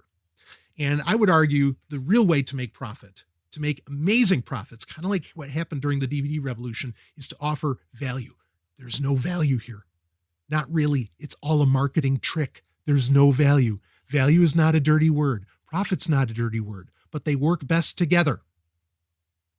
And you are ultimately not getting the value out of this profit deal. That's what's behind 4K. That's what's going on. That's why everybody wants you to buy into it. How do you resolve this? What's the answer? Well, if we don't do 4K, what do, Stallion? Get off the, just don't fall for it. Don't buy, and you don't have to. Don't buy the new, the new 4K TV. Buy the 1080p one that costs half the price, if not even less, and is solid as a rock because it's tested technology now for, a good decade. Don't buy into it. Keep buying Blu-rays. If you're like me and you love movies and there's lots of shows and other things that you really love, fine. Then, stick with the level of which, they all make DVDs of everything still. Like even that trick where, because that was something they tried to do with Blu-ray as well. Is that, for example, like Spartacus, the show Spartacus, great show. Show Spartacus on Blu-ray, it came with extended scenes in the episodes. And that was clearly a way to, to sell Blu-rays. Okay. And in fact, that's ultimately what got me on Blu-ray. Otherwise, I'd probably still be watching DVDs. And I still do watch DVDs, where it's necessary. But bottom line being is that trick of where you get very specific, features, like special features or something like that on a Blu-ray as compared to DVD, that's no longer true. In fact, even like with 4K movies, the special features disc will often just be a Blu-ray. And it'll be the same disc that you got with the Blu-ray version of the movie that came out 5 years ago. So again, it's all bullshit. It's all marketing. 4K, nonsense. So there we have it. Okay. We knocked down 5G. And we know now for a fact it has nothing to do with the consumer. Okay. Verizon admitted it. And then 4K, total bullshit, total marketing bullshit. There is no difference for you as the consumer. Now, I had an entire story on dumb cities that I had planned to get into, but I have other subjects I want to get into in this episode. There's important things, other segments I want to get into in this episode. So I am going to, I guess this will be almost a trilogy, okay? Because all of this you could kind of argue leads to a smart city. But I think that's a concept that we also have to put to bed. And we are going to not just put it to bed, we're going to put it in the coffin. And we are going to put that in the coffin in the next episode of Sovryn Tech. We won't have time to get into it here because it is a very, very long conversation to get into. And there are a lot of people, and I'm pleased by this, there are a lot of people doing great work in basically stemming the tide against the smart city. Be right back.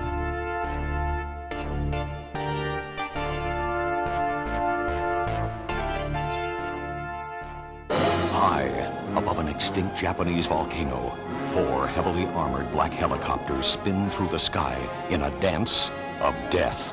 Their target, One man in a flying arsenal that fits in 2 alligator suitcases. The odds? 4 to 1. They haven't got a chance. Now, Sean Connery is James Bond in Ian Fleming's You Only Live Twice. Sean Connery, James Bond, 007, You Only Live Twice. An Albert R. Broccoli, Harry Saltzman presentation in Panavision Technicolor from United Artists, a Transamerica company. You only live twice, and twice is the only way to live. Issues of privacy, security, and social engineering.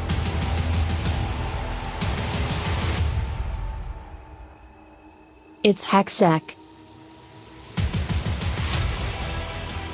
It is time for HackSec, where we talk issues of hacking and security, and, well, really privacy comes into a lot of this. We have a remarkable, and not in a good way, a remarkable story to get into for HackSec that I really think is important. It would have played well with the Dumb Cities conversation, but again, we'll save that for the next episode. Something else that's going to be coming up, and maybe this falls under Dumb Me, and certainly not very privacy respecting, but I actually ended up getting my hands on. And this is through an early access program, of course, but I ended up getting my hands on the Amazon Halo, which we did a full breakdown, at least on the announcement of it when it happened a few episodes ago. The things I do for my listeners.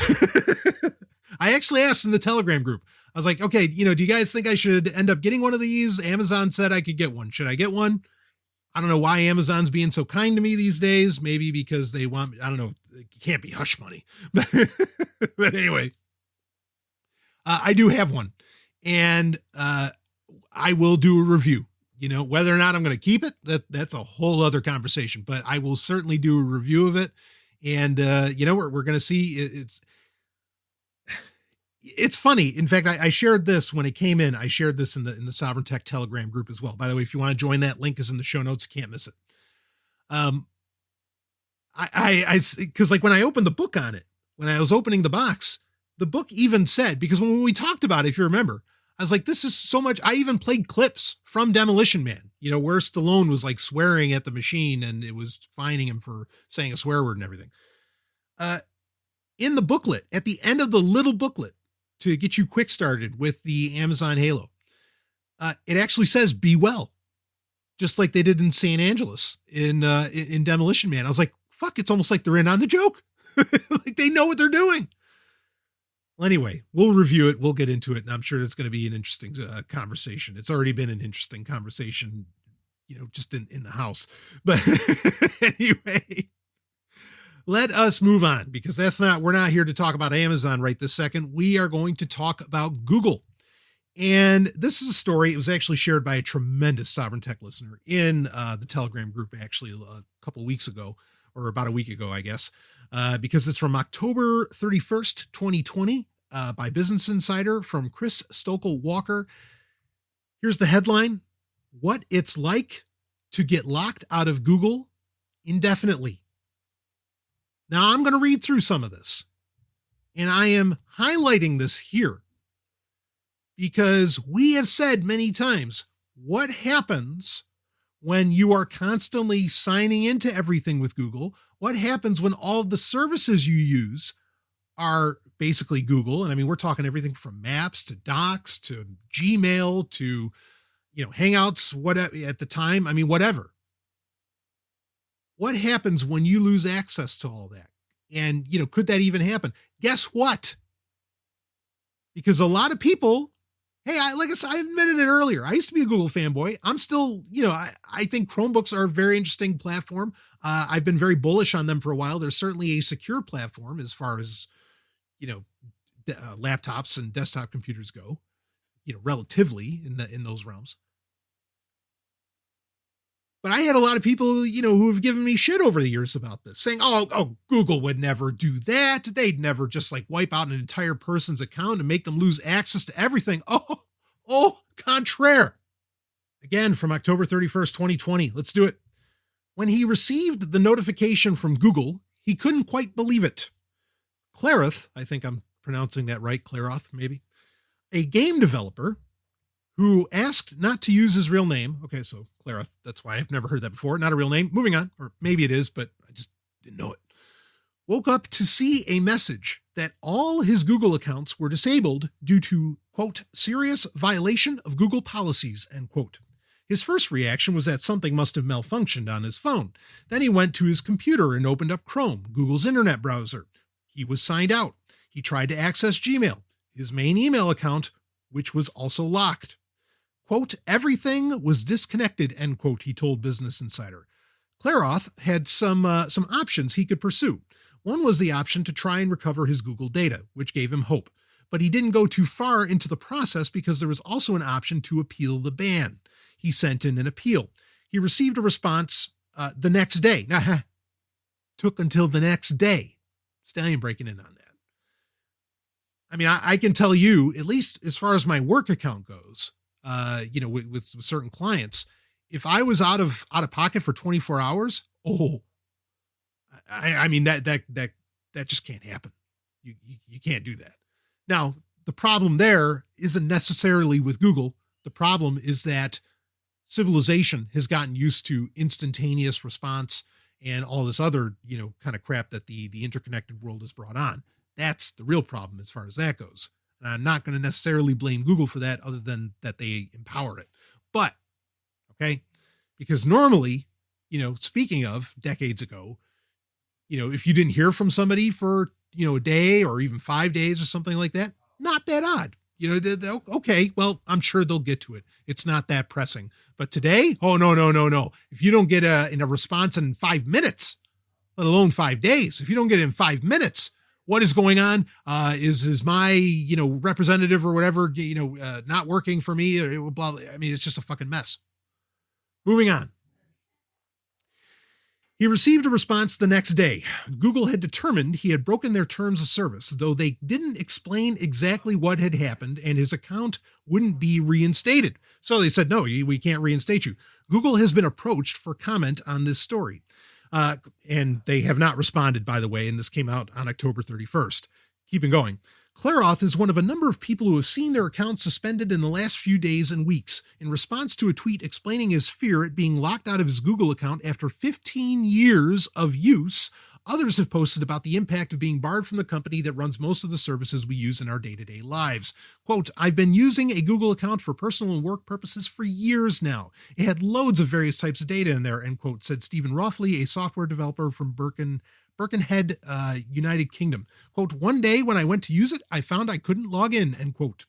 Roffley checked his backup email account and found a message there informing him his main account had been terminated for violating the terms of service. Quote, it suggested that I had been given a warning and I searched and searched but couldn't find anything. I then followed the link to recover my account but was given a message stating that my account was irrecoverable, end quote. Roffley lost data, including emails, photos, documents, and diagrams that he had developed for his work. Stallion breaking in quick. I mean, kind of a sidebar in all of this is how we've said many times, don't count on anything from Google. What has Google recently done? Of course, I think it just came out a couple days ago that they are no longer offering unlimited storage. Boy, this smells like OneDrive Gate from Microsoft, but they are no longer offering unlimited storage of standard definition photos through Google Photos, which they did for free. Now you have to buy a Google One subscription for that. There's probably a whole story that we could tell around there that has to do with why they wanted all those pictures in the first place to train an AI, but we won't go there. Bottom line being, even when you're on the up and up, you can't rely on Google services. But moving on. Let's see, my account and all its data is gone, end quote, Roffley said. One Google worker posted in exasperation on October 12th that his husband's account had been locked and he wouldn't be able to, this is a Google worker, he wouldn't be able to regain access. Others profess to have been barred from using Microsoft services, while losing access to Facebook accounts can be equally damaging. And Stallion breaking it, of course, this is true for any of these. When you rely on any of these all-in-one style platforms, be it Office or, well, now it's Microsoft 365 or even Facebook, right? Especially if you use Facebook login all over the place. And I would argue this is probably also all very true for Apple. Don't think that running, Google's so bad, I'm going to run to Apple. I mean, that's like, that's like saying, I'm tired of L. Ron Hubbard and Scientology, so I'm going to go follow the Pope. Okay, you just jumped cult leaders. Nice job. Reading on. Quote, "This is just how life is when you're dealing with trillion-dollar faceless corporations," end quote, said Arel Balkan, who has long campaigned against the control of our data and lives by big tech firms. Quote, "It's just one reason why it's so important that we fund and develop human-scale small tech." I like that phrase. Human-scale small tech is an alternative to the stranglehold of big tech on our lives, end quote. Here's the subheader. "It's a little like having your house burned down. We've spent the history of the modern internet putting more and more of our lives online, from checking in at restaurants and reviewing museums to relying on Google to navigate us to hotels where we take photographs that we post to Facebook and Instagram. There's very little left in our lives that big tech doesn't touch. We transact business emails through Gmail and trust Skype, owned by Microsoft, to handle our video calls with family and friends. We don't realize that until we lose access. When key services like Gmail go down, we're left listless. And in extreme circumstances, when we're booted out from accessing services through bans, the impact becomes even more devastating. You only need look at what Claroth has lost for an indication of the kind of data we give up to big tech firms. Quote, "I'm still trying to piece together everything that I did lose. I'm slowly realizing over time just how much stuff is, quote unquote, missing," end quote. "There are the obvious things like access to Gmail, YouTube, and Google Calendar. The game developer has lost reminders of birthdays and anniversaries. Quote, it's going to lead to some more awkward conversations," end quote, he said. But it's not just access to his work emails that he's lost. Quote, "A fair amount of software licenses get delivered by email, especially audio software, which is expensive. I have products from over 24 different companies, so it's probable I've lost a fair amount of those, given I also have no access to the email they were registered with," end quote. Then there are other services he's lost access to. Claroth logged into many apps and services using his Google account, which he doesn't have access to anymore. Quote, "If they're paid, I'll have to buy them again if I switch phones." The music he purchased through Google Music has also disappeared. Quote, "The app took it upon itself to delete all the downloaded music I had on my phone," end quote. This is one of those reasons where, why don't I use streaming services? Because all it takes is for your fucking account to get banned, or even the account that you logged into that account with to get banned. And then you're fucked. Yeah, you can buy it again, but all of that work. And I mean, I know how some people get about their Spotify playlists. And I mean, I appreciate your passion for the music, but you're playing with fire. Reading on. "And most notes the developer jotted down on his phone were stored through Google Keep, which is also gone. Quote, "It had a lot of brainstorming for serious and personal projects, as well as other important notes that I scribbled just as reminders, usually, most of which I can't really recall at all," he said. I mean, hell, to give some sympathy to Claroth here, that's basically what Google tells you to do. Look, write it down, put everything in Keep, take a picture of it. That way you don't have to think about it. Well, until you lose access to your fucking Google account. Quote, "Frankly, my memory is not that good, and well, that's one of the reasons I had all these services that Google offers me," end quote, he added. The developer feels betrayed by the company for shutting off access to vast swaths of his digital life in an instant with little logical recourse. Quote, "It feels like getting baited by all the convenience that Google offers, only for Google to use your data as it pleases and possibly take it all away with no prior notice," end quote, he said. Worse, he's worried it could happen elsewhere. Quote, "It feels debilitating that there's no way to even prevent this in the future. No matter what I do or who I choose to do, quote unquote, business with, there will always be a risk of losing it," end quote. He feels anger too. Quote, "I'm extremely angry at Google for just completely locking me out or deleting all my data without a single notice, losing money, data on personal projects, contacts, so much," end quote. The lack of transparency about how he broke their terms of service also has him worried. Quote, "I keep thinking there has to be a reason they've suspended me, even though it could be just some algorithmic glitch or something. It's difficult to shake this feeling, given that Google practically has mountains of data on me. I'm also angry at myself for not having even thought of the possibility that I could lose my Google account with everything in it and accounts linked through Google. Apparently, I'm not alone in this blind faith, though. Hopefully that changes, end quote. And there it is, folks. It happened. It happened. We know how it affects the person. I mean, in some ways, I feel like we're still at a halfway point between where you need a Google account or you need a smartphone that has all these Google services or, Apple or whatever. I mean, toss in any tech giant you want here because the abstract notion's the same. So we're still kind of at a halfway point where you can sort of recover from this, but I could imagine a future not too far away where this kind of thing happening would be positively devastating. Devastating. And you can say, well, but people would rise up, they'd rally around it, senators would get involved, and I'm sure that they would try and pass a law. Well, like I just told you, if something like this happened to me, I mean, talk about devastating. That in 24 hours not having communication with certain clients, that could be life-altering for me and the client. That cannot happen, you understand. I appreciate, even though we don't know what his real name is, Claroth's honesty in the matter, saying that, I just never thought about it. I never thought, well, shit, I could lose all of this. However, you can. And I have been saying that for nearly the decade that this show has been going on. Not all of it, because when this show started for the first year and a half or so, I was a bit of a Google fanboy. I don't mind admitting that, but I learned my lesson and have been worried about this. And for lack of a better term, very much preaching about this since that time, that this could happen. The fortunate thing is that actually right now, it's very easy to keep this from happening to you. You don't rely on Google services. You don't rely on Microsoft services. You don't rely on Facebook. Don't use Facebook. You don't rely on Apple. You don't rely on any of this.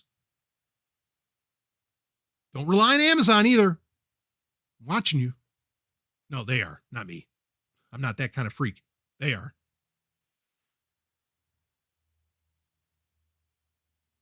The solutions are simple. And not only that, but there are companies that, frankly, do fairly nice money on the affair. And I'm glad that they do, because they deserve it for doing it.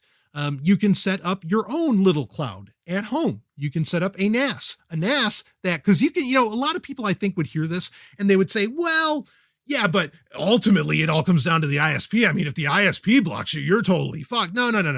Getting a data connection, that's not the hard part, right? Like there's a million ways to get yourself a data connection somewhere. That's fine. I'm not saying that you even have to lose access to, all of the advantages that you feel like you have through the cloud. I mean, yeah, it's fucking nice to have multiple terabytes of music at my command via Plex. That's great, right? Because it's on my NAS. It's awesome. But that's just it. Look, it's not theoretical anymore. It happens, and it happens a lot. It's not a fluke. It didn't just happen to one person. It has happened to many and for no good reasons or for no reasons really well explained, accounts just get turned off and no, you don't get to access them anymore. Fuck your data. You're done. Sayonara. Put on a helmet. Have a nice day. It is not theoretical. You can know when I warn about storing your data with these companies or relying upon them, especially for like making your livelihood or something, and I know a lot of people, who do great work, novelists, authors and whatever, and they're all rocking in Google Docs. Oh, hell, please don't. They're going to take your book away. They're going to take all your notes away. And you have no recourse, most likely, or at least I wouldn't count on it. But if you're running your own, if you're rocking your own, I don't know, whatever, it could be a Synology NAS. I think that those are fine. If you want to go a lot more open source so that you're going to be able to access it whenever you want, no matter what the fuck happens at the company that maybe runs the NAS software, or, the operating system for the NAS or whatever, go with TrueNAS, which, that used to be FreeNAS. Now it's TrueNAS. Go with TrueNAS. That's fine. Great option. I mentioned earlier, I talked about running Nextcloud on a Raspberry Pi. Go ahead, do that. But at least when you do that, it's all open source and you have 100% control of that software, or of that data and that software. Yes. But of that data, you do what you want with it. No one can come and take it away from you unless they're going to physically take your hard drives away from you, or your NAS away from you, or your computer away from you. And if that happens, well, okay, everybody's screwed kind of when that happens. And then you got to think about that. There's always something that can get kind of taken away from you, but for fuck's sake, at least you ultimately have control.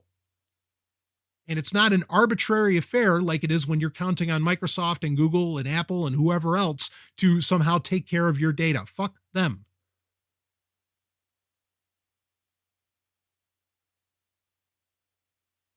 You now have no reason. If you thought you did before, you didn't before, but if you thought you did, you now have no reason to rely or trust these companies with your data. None.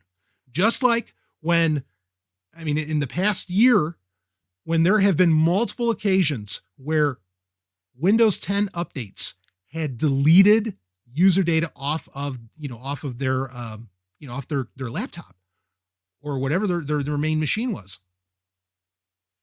That's it. That's end of story. Do you get this? In the tech world, this has been true for, I know we've been saying the word decades a lot in this episode, but let's say it again. This has been true for decades. The instant a company loses your data, and that's ultimately what happened here. The instant a company loses your data or alters or fucks your data, that company no longer deserves your business. That company no longer deserves you as a consumer, as a client, as a customer. And we have very skewed perceptions of what that relationship in business is supposed to look like. The business, it is supposed to be an honor to serve you, the customer, client, consumer. It is not your honor to deal with Google. It is theirs to deal with you. But I think most of us have that perception the other way around. And that's a big part of the problem. Data is being lost. The instant that happens, you're done with whoever the fuck caused it. And all those solutions I talked about, like a Synology NAS or, TrueNAS, like, again, if you still want to do cloud or whatever, all these things, or, installing Linux, if you want to rock that boat, whatever you want to do. None of these things are hard anymore. They're not. Anybody can do it. Anybody can do it.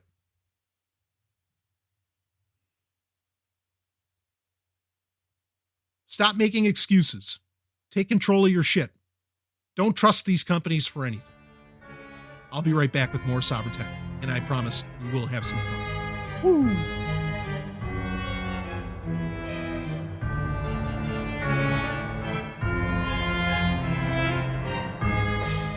Hello, Sovrynati.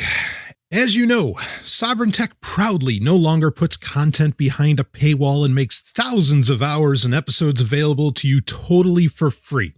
But if you feel that stirring in your cockles or that special feeling in your heart, I beseech you, nay, I implore you to help the show out by donating.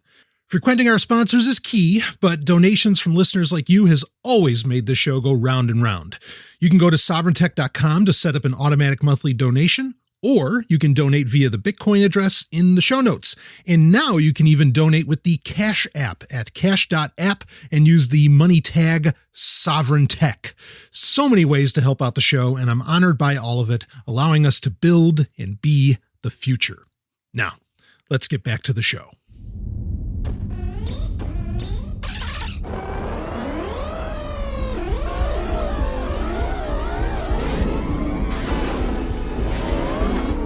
Now entering the gaming grid. The latest gaming news, reviews, and retro culture, as only the man of tomorrow can deliver.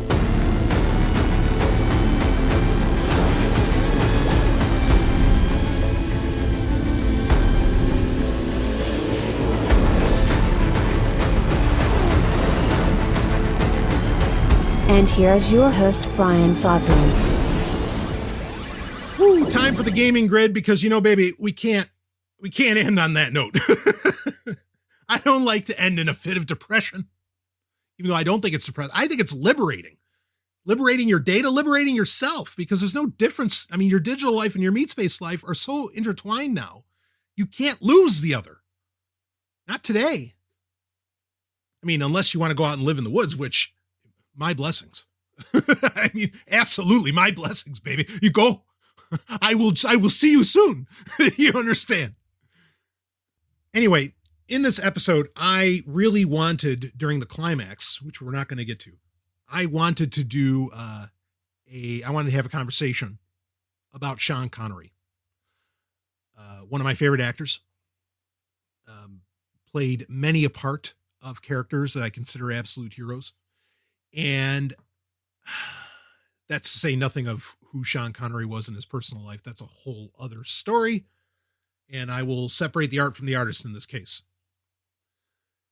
But I think I'll make that like its own Zombie One Underground special. That's what I'll do for that. And so that'll just be some nice bonus content to get into there. But the episode will stand as being dedicated to both, really just tragic losses even though Sean Connery hasn't done a movie in forever, it's still, well, anyway, Sean Connery and Alex Trebek, just unbelievable. And there's some comedy to be had, certainly in those two, that I think both of them would have appreciated in those two. Being in the news so close to each other, we'll just put it that way. And, but anyway, I will save that for a separate episode, but I got something I do want to talk about here for the gaming grid.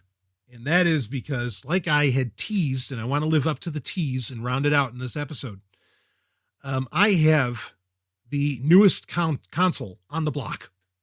It's the newest one, just came out in 2020, and I think it's the hottest ticket in town.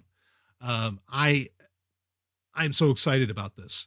I guess I'm kind of, I want to do a bit of a review for you, but I guess I'm kind of letting the cat out of the bag about how I feel about it, because I love it. It's really, frankly, it's powerful. I don't know how many teraflops we're going to necessarily talk about here. But I am blown away, at what this really can do, especially considering its size.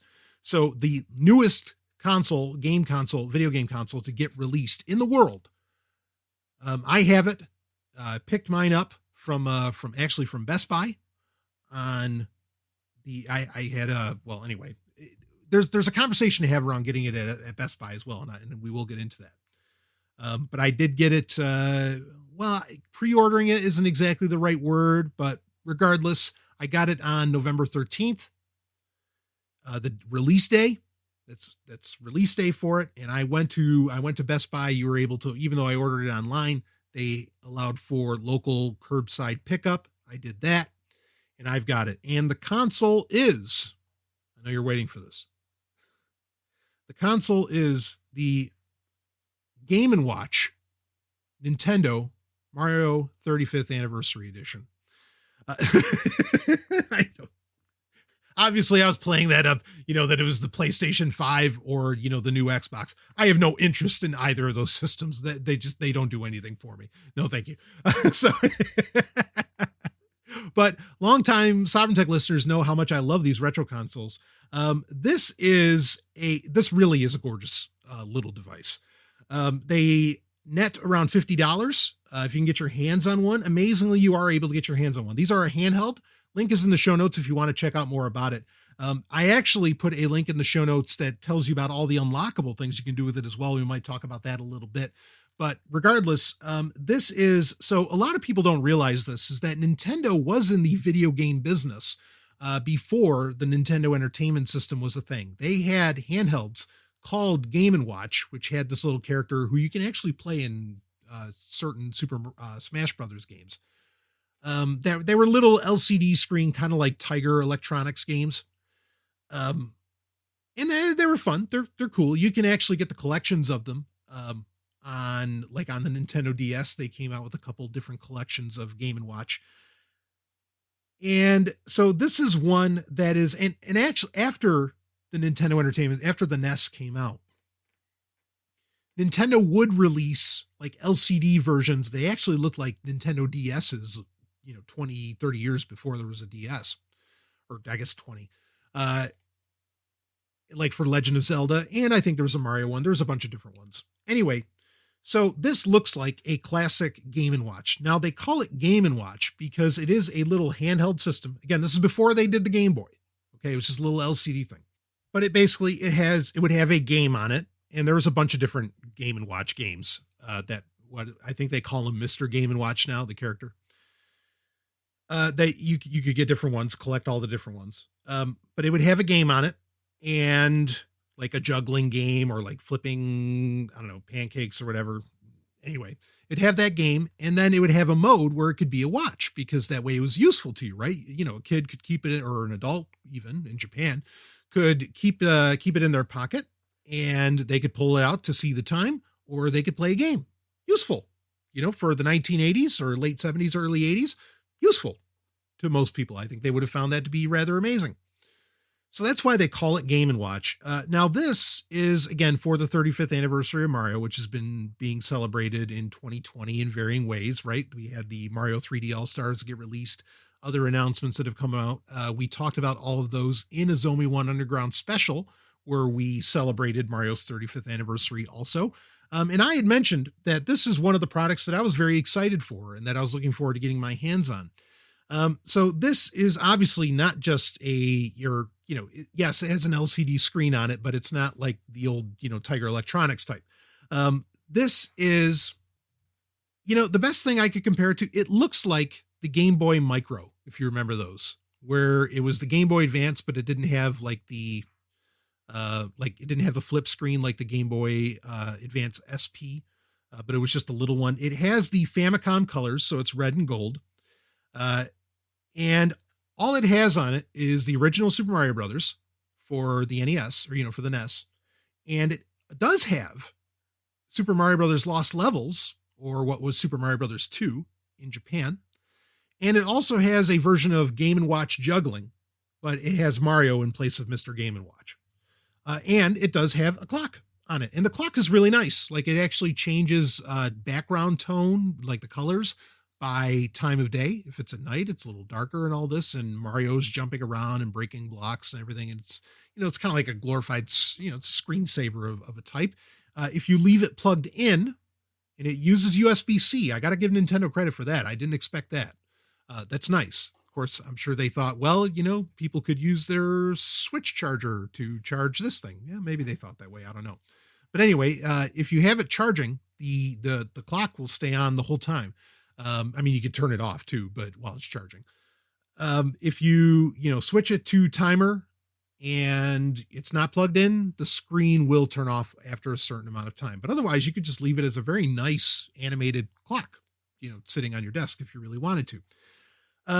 It has a control, it has a nice D-pad on it, the B and A button, all very comparable to the NES controller. Otherwise, very simple. It has a power button. It does not have a volume button at all.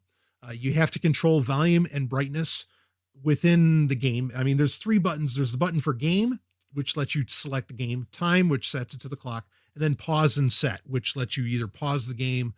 It functions in varying ways, but it's also one of the ways that you change the brightness of the screen or the volume.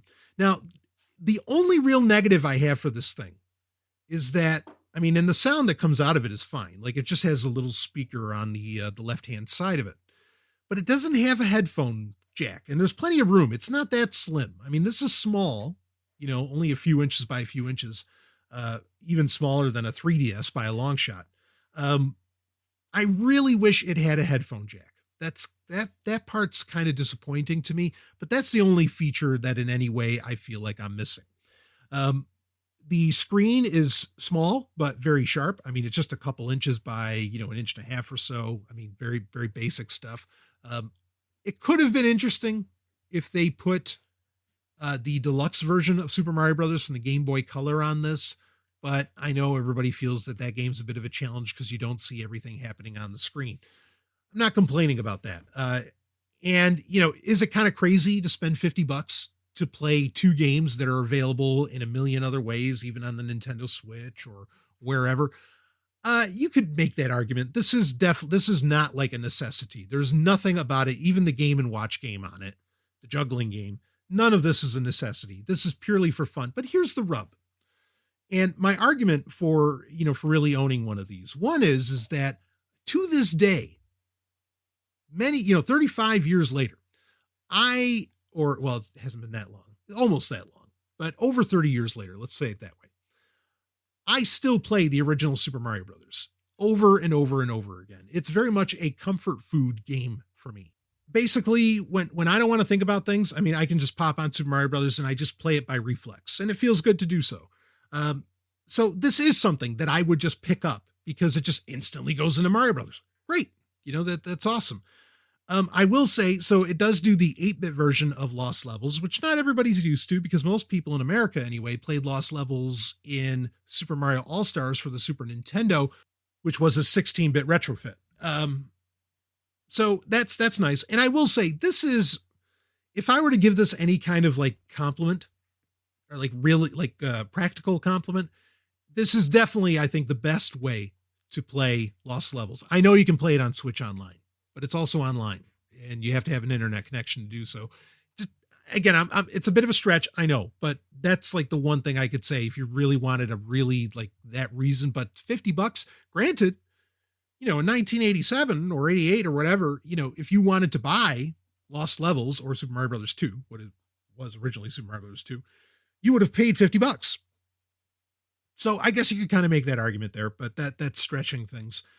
Anyway, it does beautifully. The D-pad and, the A and B buttons all feel rock solid, feel great. It controls really, really nicely. It is a little small for my hands, and I often find my index finger to hold the system steady in my hands.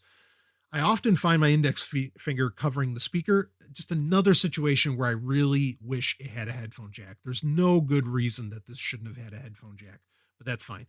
I mean, it doesn't really take away from much of, from the experience overall. And again, there's plenty of other places, be it on my 3DS, on my Switch, on my computer, even where I could play the original Mario Brothers, and could easily plug in a pair of headphones without a problem. So not that big of a deal. But there's a lot of unlockables in this, to where you can unlock hard mode. You can set up infinite lives. There's lots of little things that you can do. Nintendo, I put a link in the show notes for all of them. Nintendo was, I think, really brilliant to include a lot of little secrets into this, just to make it feel like there's something more to it. Like you can actually, in the Game & Watch game itself, you can switch, I believe you can switch to where it can be Luigi instead of Mario. Just fun little touches like that. That's the very, heart of Nintendo. In fact, I was really amazed. I'll try and put this in the show notes. The Verge did a write-up review on this, and they got it. Everything that I've said about Nintendo forever, they basically laid out.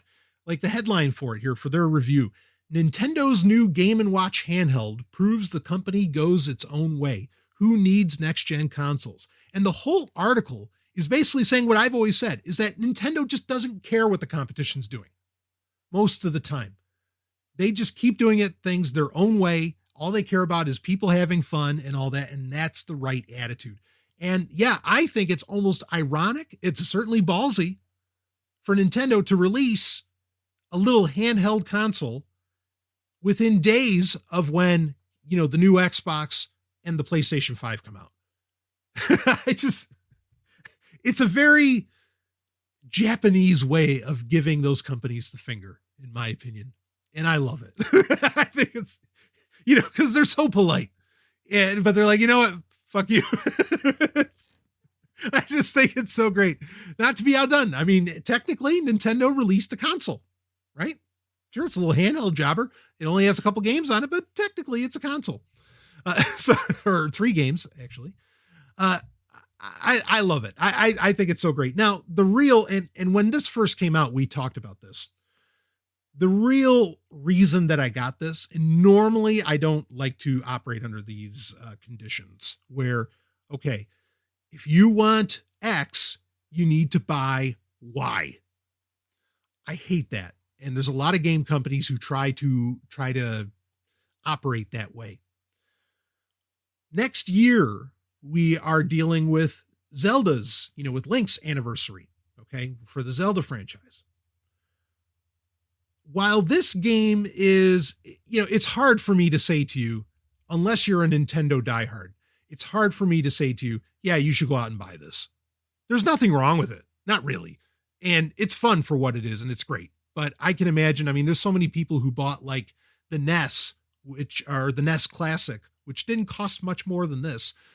And they stopped playing it within a couple days. How could I tell you that, oh, well, here's something with only 1 game on it and, or 3, how can I make that value prop to you? This is just a collector's item or just something fun for Mario fans. I understand that.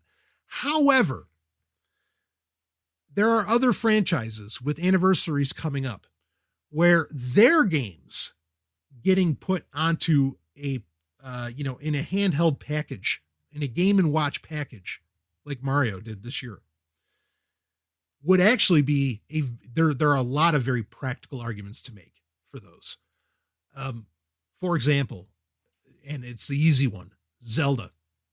Putting, the original Legend of Zelda, as well as Zelda 2 on a Game & Watch, that's something that I think people would play the fuck out of. And you would play that a lot. Because, not that those games are terribly long, they're no Final Fantasies, but a lot of people skipped Zelda 2, and to have it in a really nice handheld package like this and so easy to get to, I think there's a proposition there, and even to get through the original Legend of Zelda, which still plays just as fun today as it did, over 30 years ago. There are other franchises where I could see this being a thing, where I could see this being very interesting, even Metroid, but I would do that a little bit differently, but I think that could get interesting. Basically, I am more interested in other franchises that Nintendo hopefully will be inspired to do this with, based upon the what I imagine are actually pretty good sales of this device, because, when you're into Nintendo, you're into it. And when they're saying they're going to come out with new hardware, most people jump at the chance, sight unseen. And this is certainly one of those cases. I already know a lot of Sovryn Tech listeners went out and picked them up, and some of you were sharing pictures. I shared a picture in there of mine, and I know others were sharing pictures of theirs. It was a lot of fun. So anyway, yeah, and that's it. This is just for fun. There's really very little practical argument that could get made for it. So the Mario Game & Watch, links in the show notes if you want to check it out. There's a couple of like the links with all of the unlockables and all the little secrets and everything. I put that in there as well as that write-up from The Verge that I think is very interesting to read, because it says about Nintendo what I've been saying about Nintendo for a very long time, that they just play by their own rules, and they're just all about, putting smiles on faces, which is what I've loved about them for a very long time. So anyway, that's it for this episode of Sovryn Tech. Of course, more to come. 2020 is not over, and episode 400 is hot on the heels, and we've got to do something. Anyway, do rate and review the show on Audible, please. And of course, if you want to help out the show, you just go to sovryntech.com, frequent our sponsors, as well as there's a donate page there if you want to help out. I'm always honored by those. And I will see all of you in the next episode of Sovryn Tech. See all of you on the other side. Thank you for listening to Sovryn Tech, an Osiris One production. Now go out there and make some trouble.